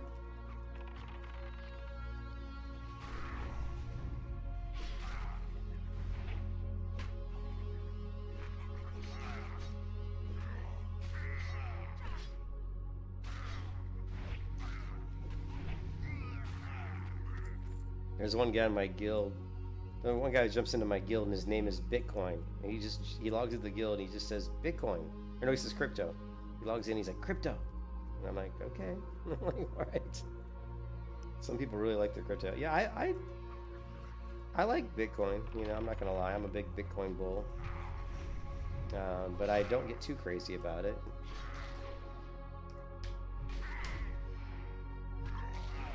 Although I will say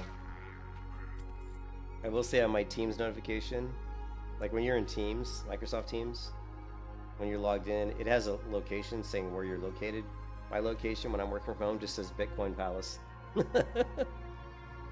You know what I mean? My location says Bitcoin Palace.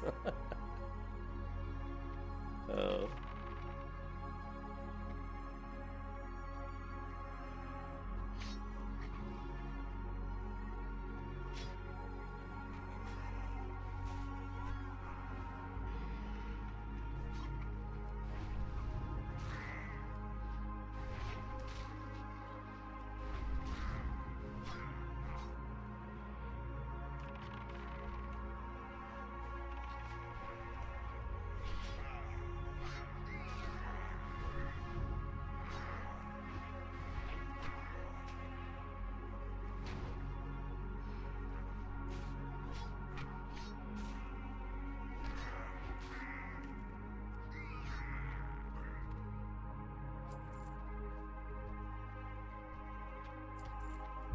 Bada bing, bada boom.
Looking for something specific?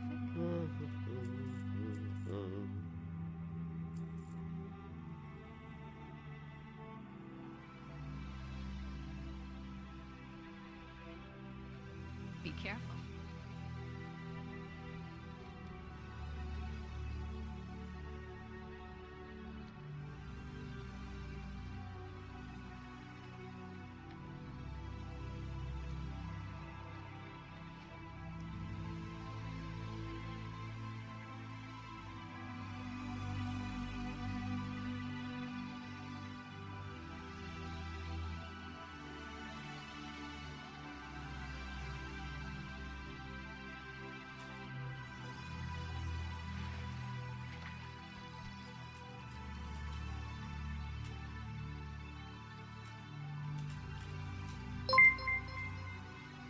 Oh, balls! Merry Christmas, thank you, sir. Dude, thank you, man. I appreciate it, as always. I'm gonna take that money and I'm gonna go buy some Bitcoin. Oh, dude, thank you. I'll tell my wife that you did that too. She always appreciates when people donate. Merry Christmas to you too. I'd give you some money if I could, but you got more money than I got. Now buy Pepe. Oh, I bought $10 of Pepe a minute ago. That's all. All I had in my exchange was $20, like free cash. I could have bought $20 worth of Pepe. Here, let's look at it. Let's see if I've made any money yet. Probably not, right?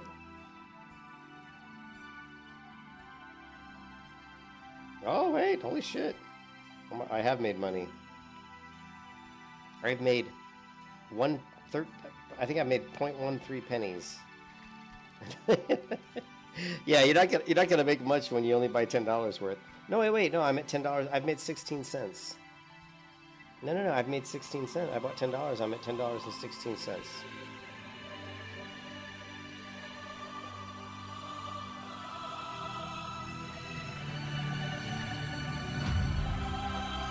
There, I bought $10 more.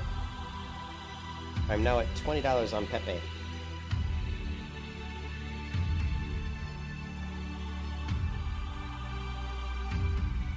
We could sell I'll tell you what, we could sell my Cordano. We could sell my Cordano and buy Pepe. It's just fun to say, isn't it? Pepe. Yeah. I don't know. I mean, how much more is it going to go up? I mean, let's look at Pepe over like the year. I mean, this is the highest it's probably ever been, right? So it's one of those things where when is it going to crash, you know? Like, you're up right now. I mean, you're up right now, Vols, but I'd be really concerned. I'm not going to lie, if I were you, I'd be very concerned that it may go down. I mean, this is like all-time highs, right? Yeah, this is by far all-time high. Well, I don't know how much the Inu coin is.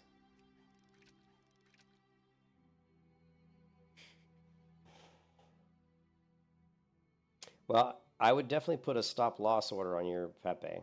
Like, I would put it put in like a stop loss somewhere, so if it drops a certain amount, you know, you stop the loss. So that's what I like. That's what I like to do. Just put in like a stop loss or a, you know what I mean? Number 13 by market cap. Gotcha.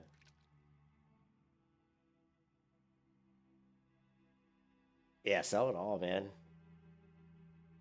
Definitely. Sell it all and then put it, and then wait for Bitcoin to get down to like 90 or something. I mean, Bitcoin, I think Bitcoin's going to have another, I think the biggest dip we'll have in Bitcoin before the end of the year might be around like 90. I don't think it's going to go below 90,000, you know, before the end of the year. I doubt it'll drop below like 90.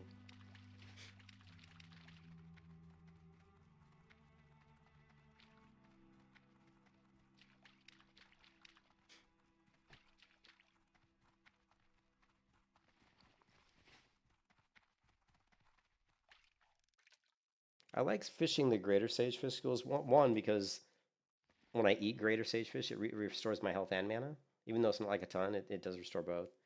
But also, it just feels like I get more chests out of these pools than I do out of the firefin or the oily blackmouth. Although I haven't gotten any chests just right now, but.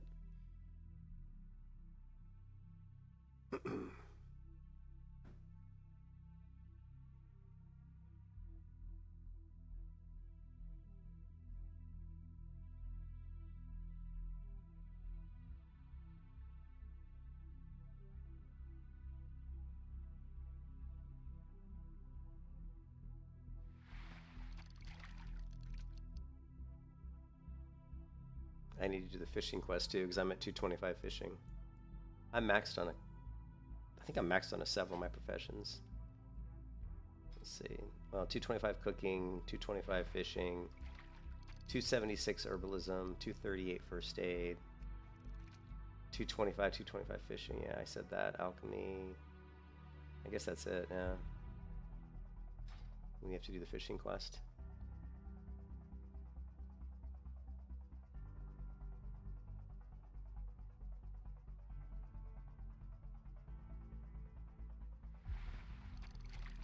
We're at 80 gold. The cheapest flurry axe I've seen in the auction house is 290 gold, so we will not be buying a mount at level 40 because I'm saving money for the flurry axe. So, because I need 2 of them. So we gotta figure out a way to grind money.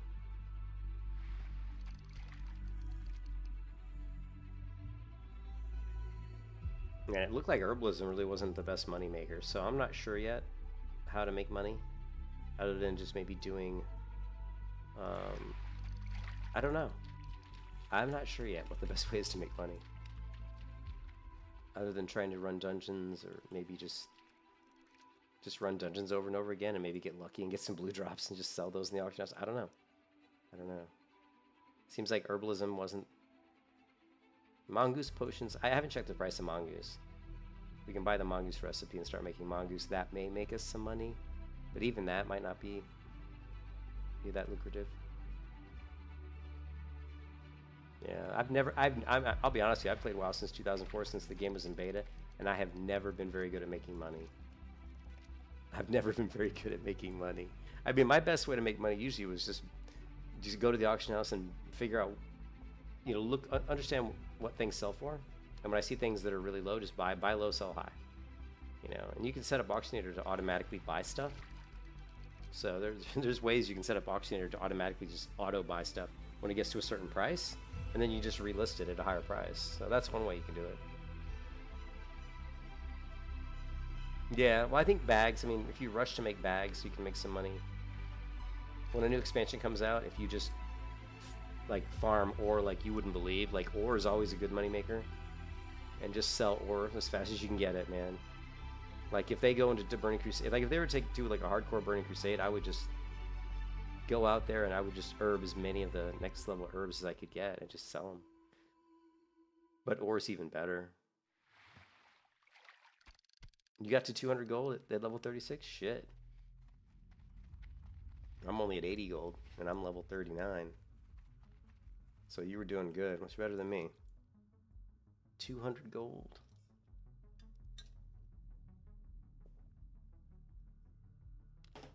We could farm the Naga Cave. It always seems to drop epic items. The Naga Cave over in Hills in Fairless. I've seen a lot of good drops in that cave.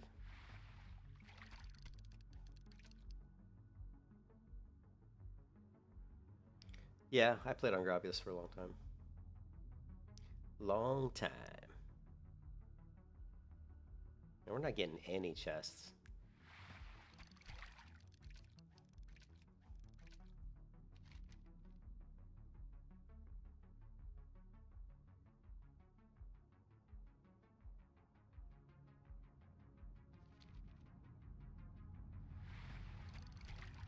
I think we'll do Swamp of Sorrows. We can do Swamp of Sorrows quest. So I don't have the quests from this one here.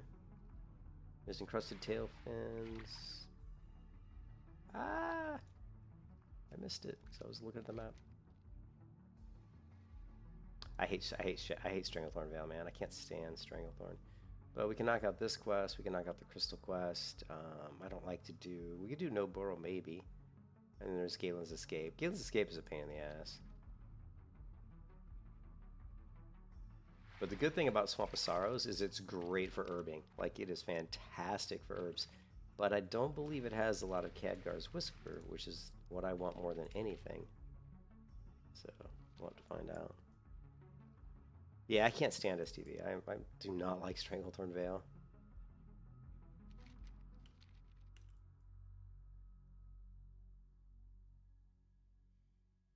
Yeah, I like Duskwood. I like Darkshore. I like Altrock Mountains. I wish Altrock Mountains had more quests because I think it's a really cool looking zone.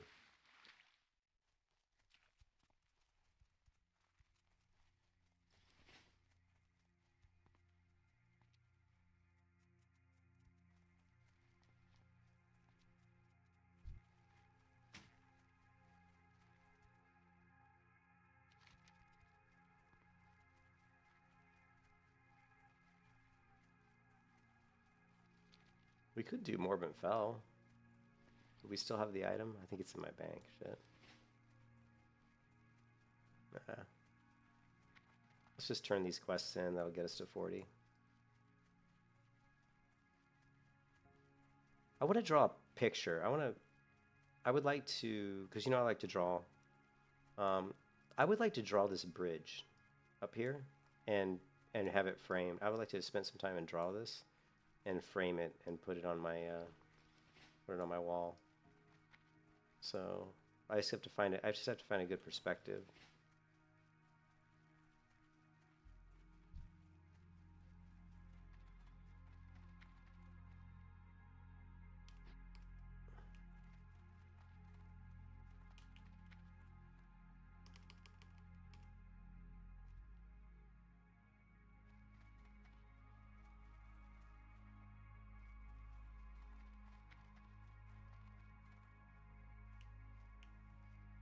Definitely not that perspective.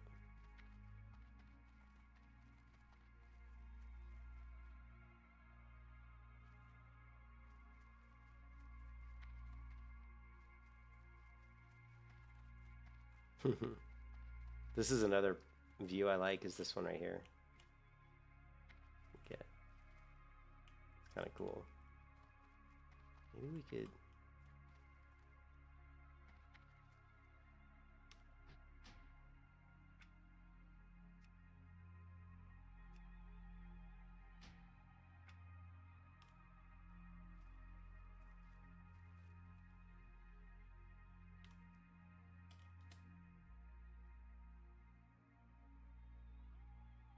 You like the Harvest Watchers?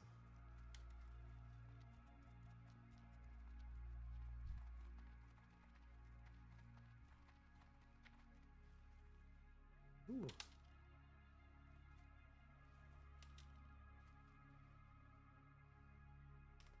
I wish we could get rid of, let's see,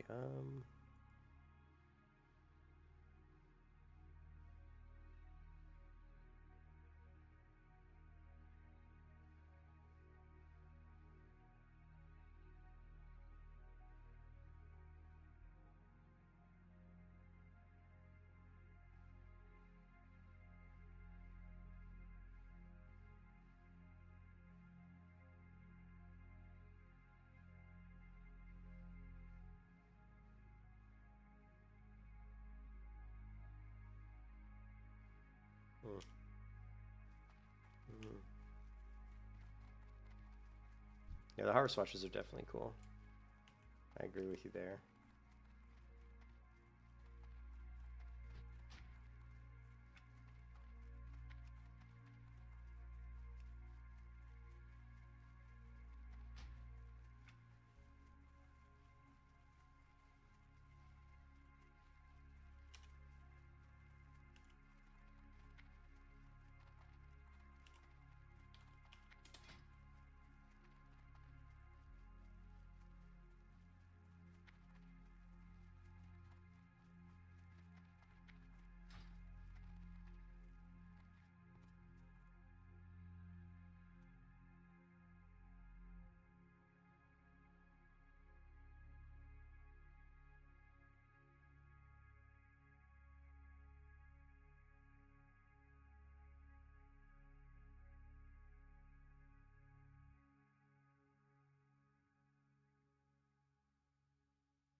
Well,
What can I do for you? See you around. have the Harvest Watchers on the right and Westfall, and have the Morley looking over a hill on the Discord side. Yeah, I don't want there to be too much clutter in the picture, but it's definitely something I've been thinking about drawing. But it'd have to be the right perspective.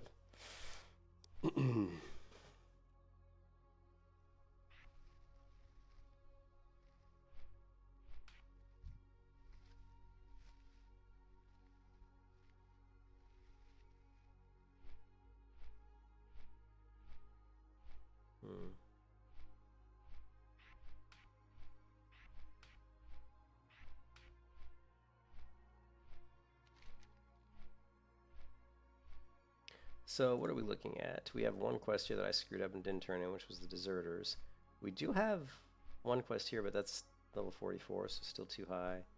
We have Rackmore's the Satchel quest, and the Regions for the Reclaimers, which is actually kind of a pain in the butt quest.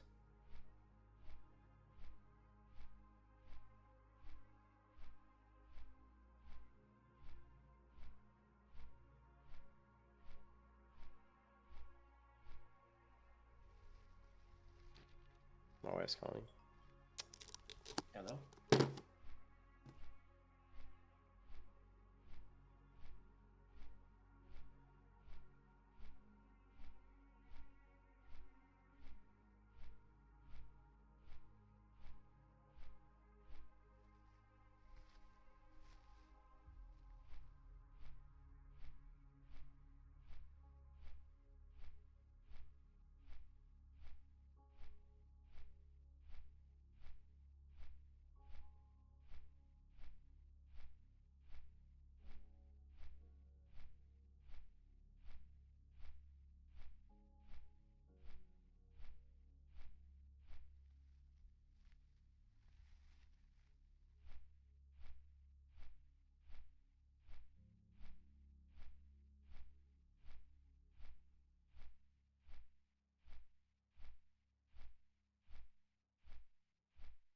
Sorry, my wife wanted something. She was doing something with Netflix. Netflix likes to not work sometimes.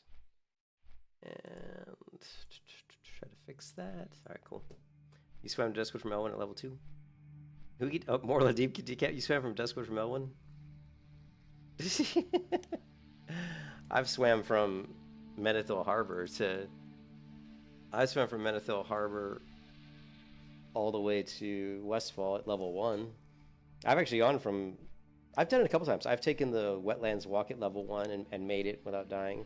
That's just fortunate, though. You have to have people that have gone through and kind of cleared some of the mobs out. Otherwise, you just can't do it. I got really lucky, and there were some people ahead of me that just cleared out some of the mobs. And then, but I've gone from the Night Elf area to Stormwind many times at level 1. So... Because you only played RuneScape before. I cannot play those old games, man. I can't.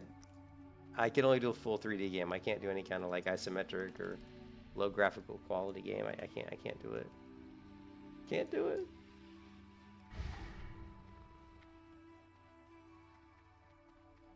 Yo!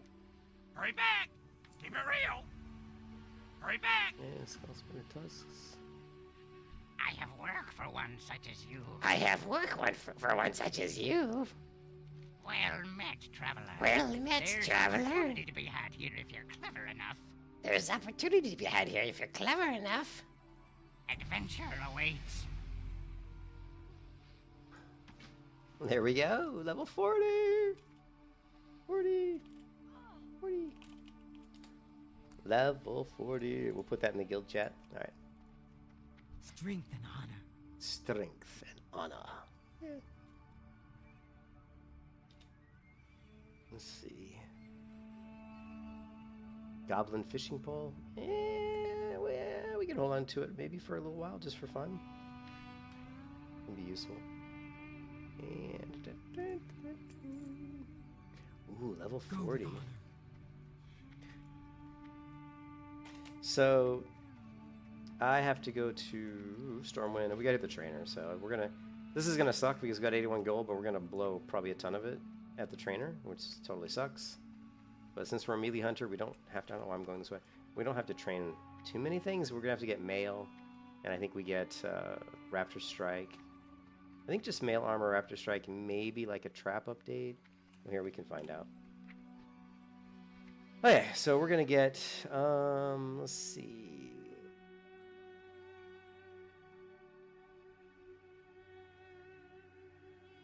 These are all things I haven't trained, so you can see I'm a melee hunter. I've not trained any multi-shot or distracting shot or concussive shot, arcane shot. None of that stuff's been trained.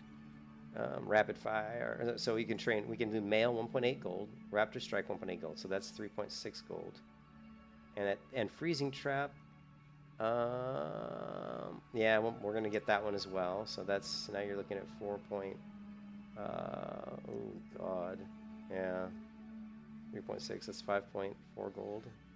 Ouch. Wing clip, 6. Ugh, so expensive, man. Everything's so bloody expensive. Interest you on a pint? Be good. Everything's so bloody expensive. You've got a story? You said my first 60 character had a warrior? You went at war with every neutral faction? Yeah, so basically every time you went there, they attacked you? Not a good idea.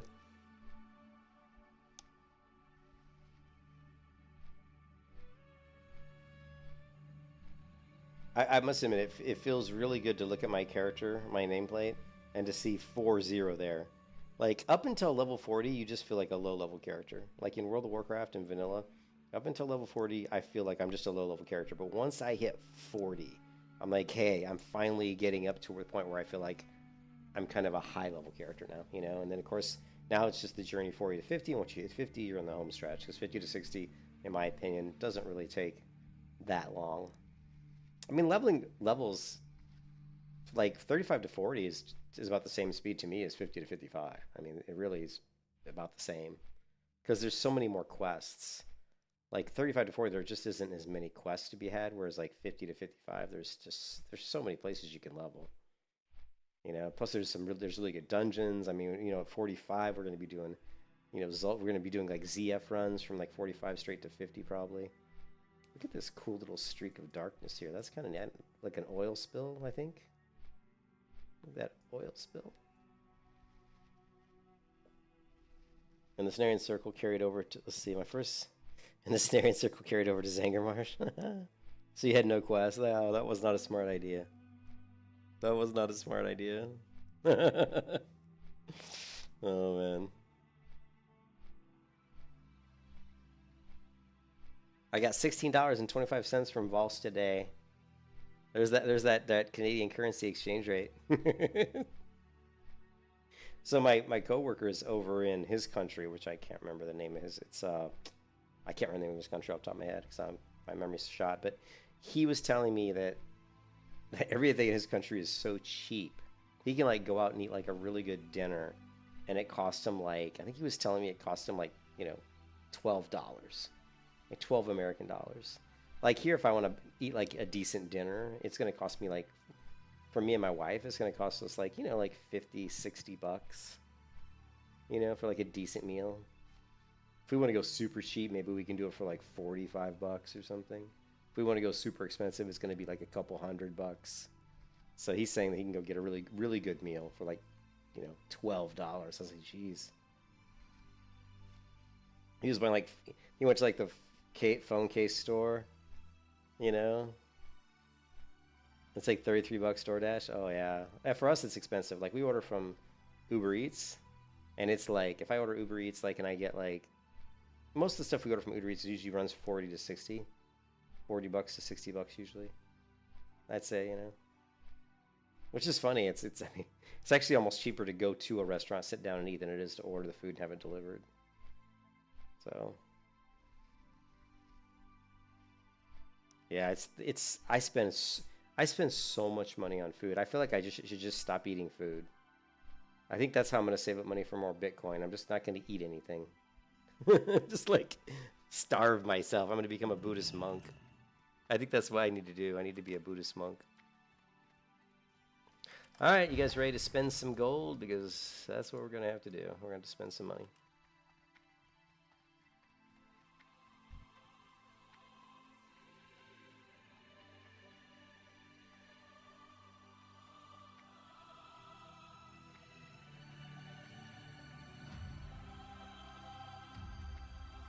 What? Are you talking about Pepe or what? No, what?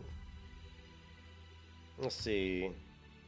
Ethereum hit 52-week high. Bitcoin is up 5% in the last 20 hours. Ethereum's up. Let's see. Let's take a look at Pepe. I don't know. I'm not doing too good. I'm only up 12 cents on Pepe, and it's actually going down. Let's see live.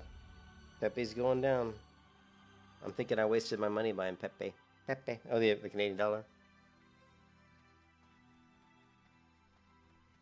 I don't know. Pepe's going down. If I start losing money, I'm going to have to panic sell. Look, now I'm under $20.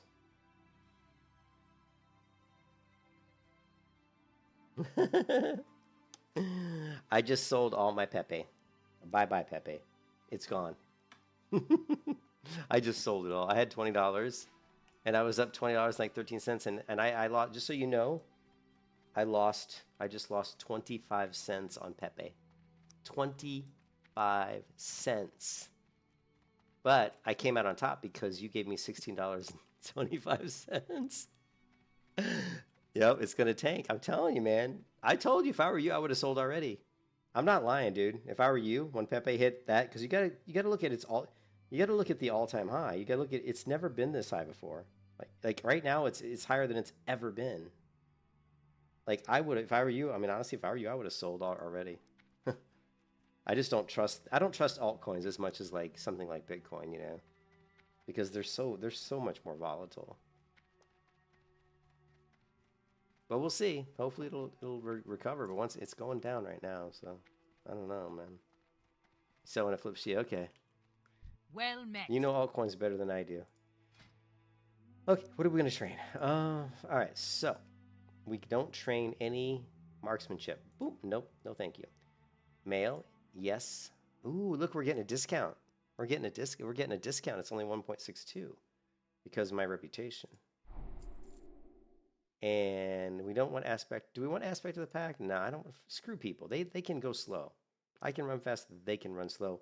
I'm not paying $1, 1.62 gold just so you guys can keep up with me. Sorry, no. I'm too cheap. Memes are all about the quality of the meme. Yeah. Okay, so we definitely want Raptor Strike. This is a no-brainer. Track Giants is nice, and then Freezing Trap is good because it's going to increase the duration. Freezes the first time he approaches, preventing all action for up to 19.5 seconds. Now, currently, it's only 13 seconds, so this is a huge rank up. Look at that. I can freeze someone for 13 seconds with this trap. I can now CC them for 19.5 seconds. That is freaking awesome. Wing clip, we don't care. I mean, honestly, what is it?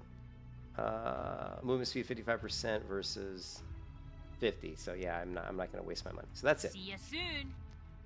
Keep your feet on the ground. So we spent about 5 gold. But now, oh hey, look, it's Herod's shoulder. All right, so let's take a look at this. All right, so we have, how much health do we have? 1667. What's our mitigation? What's our armor rating? So right now we're at only reduction, 19% reduction, which is just awful. Terrible. Hideous. Okay, we have this headpiece, which is, we're going to lose intellect and spirit, but we're going to gain armor, and we're going to gain stamina and strength. So, yep. Good. Okay, got a little headpiece. We're going to go with Herod's shoulder. Boom, look at that massive jump in our HP. Well, now we have we got this other shoulder, which actually is better for DPS, but it's just, it just doesn't look as good. But it is better DPS-wise because it's got 2 more strength and 2 agility. But you lose a lot of stamina and you lose armor, so. And this one's just straight up stamina. So we're going to sell these 2. And we also have this belt, which is 130 armor. Look at that, plus 76 armor. We also gain stamina. Oh, these whipples. So that's cool. So let's equip the belt. And then I picked up these gloves, which are pretty cool. Now we're going to lose 3 agility, but we're going to gain 65 armor. And we're going to lose 3 agility, but we're going to gain 65 armor. So I think it's worth it. So, because more armor the better. Yeah, yeah. Well, for like warriors, the thing with Herod's shoulders, for warriors, it's like, oh, it's great, but as soon as you hit 40, you find plate gear that's like better. That's why it's so good for like a melee hunter, because melee hunter, we're male, right? So it's a male item, you know. How are you? Yeah, like Herod has got so much gear that's awesome. Like he's got that helm that I want. Like Herod's helm would be great for me. And then also the final boss has the leggings, there's the chest. I mean, all the male stuff from Scarlet Monastery is really good for melee hunter because there's tons of stamina, tons of armor. It's great for survivability. And, and pretty good strength. I mean, like the helm's really good because the crit rating obviously is fantastic. And then what else does Herod drop? He also drops the axe, the whirlwind axe, which actually I've had it before on a melee hunter, and it's pretty fun to play around with. I don't think it's the best type of item for you, but it's fun to play around. All right, let's sell this. We're gonna sell this leather crap. I kind of hate selling my emblazoned hat because it's such a cool looking hat, but we need the money. Yeah, back to 70. Oh, almost back to 78 gold.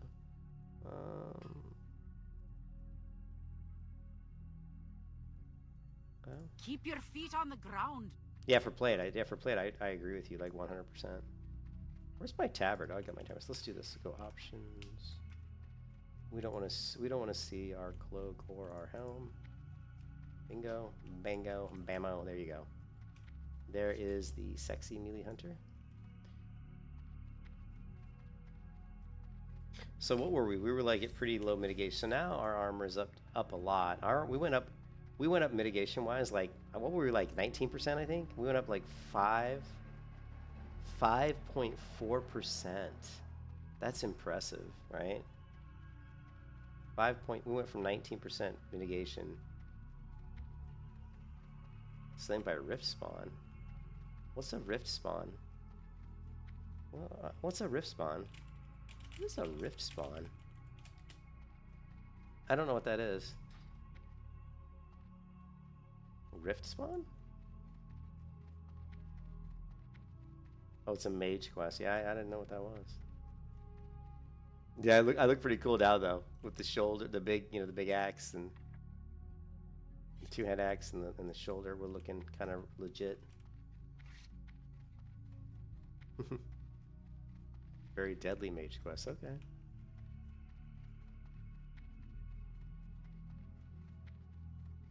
Oh, and then we got our talent point. So here's the next question. Do we want to keep going down ferocity? We don't want to keep, because ferocity is straight up really good damage increase for my pet, or do we want to start going back and try to focus on hit rating? I think since we're so far down in beast mastery, I think it's kind of too late. I really think we should finish ferocity just because that crit is so useful. Plus, even getting intimidation is pretty useful. So we'll Hey see. there. Safe travels. Well met. For the Alliance. Who does he want me to speak to?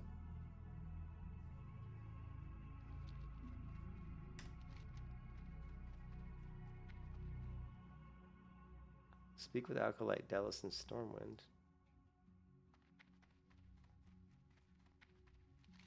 I don't see him on the map.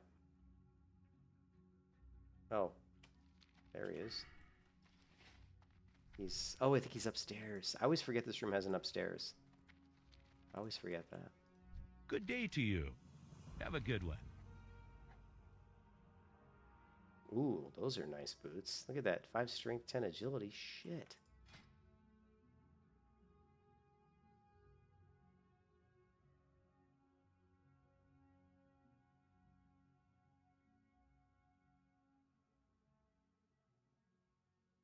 Oh yeah, I know. See you around. I know this quest. Okay, Swamp of Sorrows it is. Yeah, Swamp of Sorrows is definitely where we need to go. But we also need to clear out this mess of an inventory.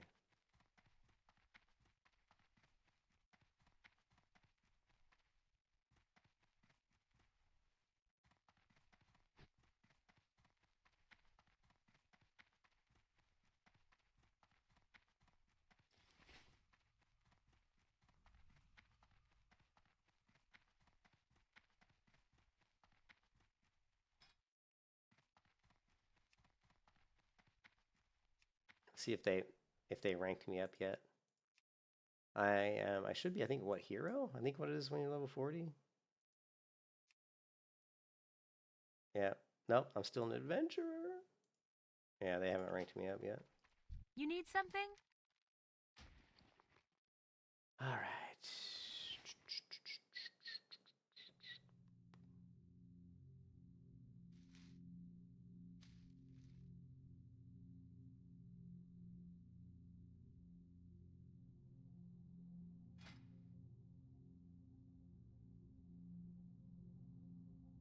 Have a good one.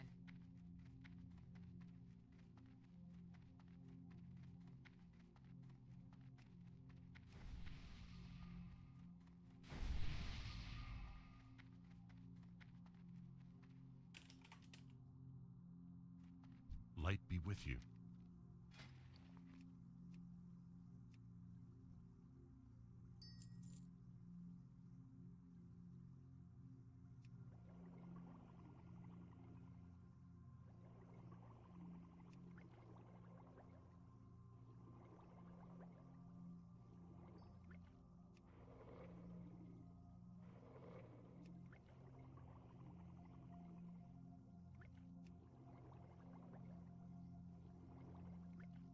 Light bless you.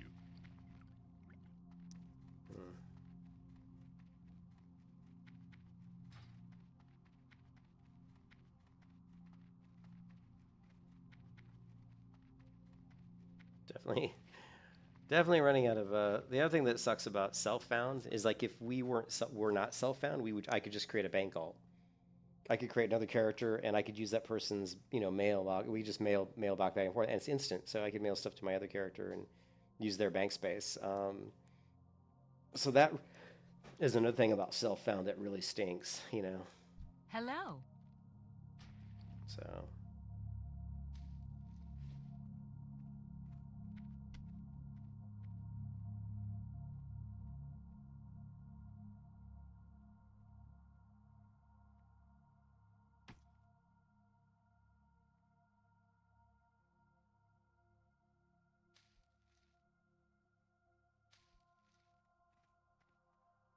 See you around.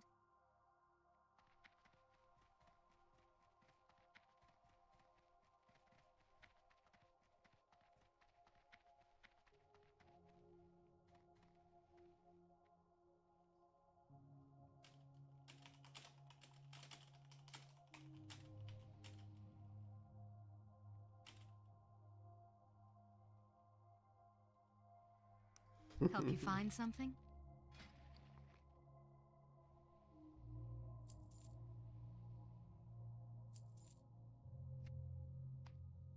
How do I have these? Safe travel. Let's see.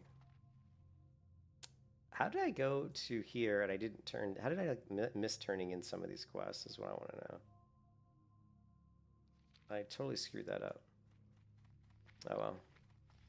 Anyways, that's it for this stream, guys. I gotta take a break. I get something to eat. But level 40. Take a break. Come back later. Try to go for 41, maybe 42. And then tomorrow, like I said, tomorrow I won't be playing as much because I got stuff to do. I got to work, and then thanks again, Voss, for the donation. I always appreciate it, man. Thank you. I could always use money. I wish more people would donate. But no, I appreciate it, man. Thanks. Hope you have a good day. Hope your Pepe keeps going. Let's take one last look at Pepe. Yeah, it kind of went down, but now it looks like it's kind of leveled off at 0.00002585. It's about to bounce. It went down a little. Now it looks like it's going back up a little. Looks like it's going back up. My Cardano is up a little, not much. I'm up about $30 on Cardano. Bitcoin, I'm up $663 on Cardano. No, not that much. I'm up about 650 on this Bitcoin, but then I have more Bitcoin on my cold storage, so I'm also up on the cold storage bit. You think it's gonna? I'm not gonna bet you because you would know better than me. I'm not gonna bet you on that one. I think you probably know better. I don't know the altcoins. Certainly don't know Pepe. But we'll see what happens. I will talk to you guys later. I hope everybody's having a great Saturday. Hope everyone's having a great Saturday.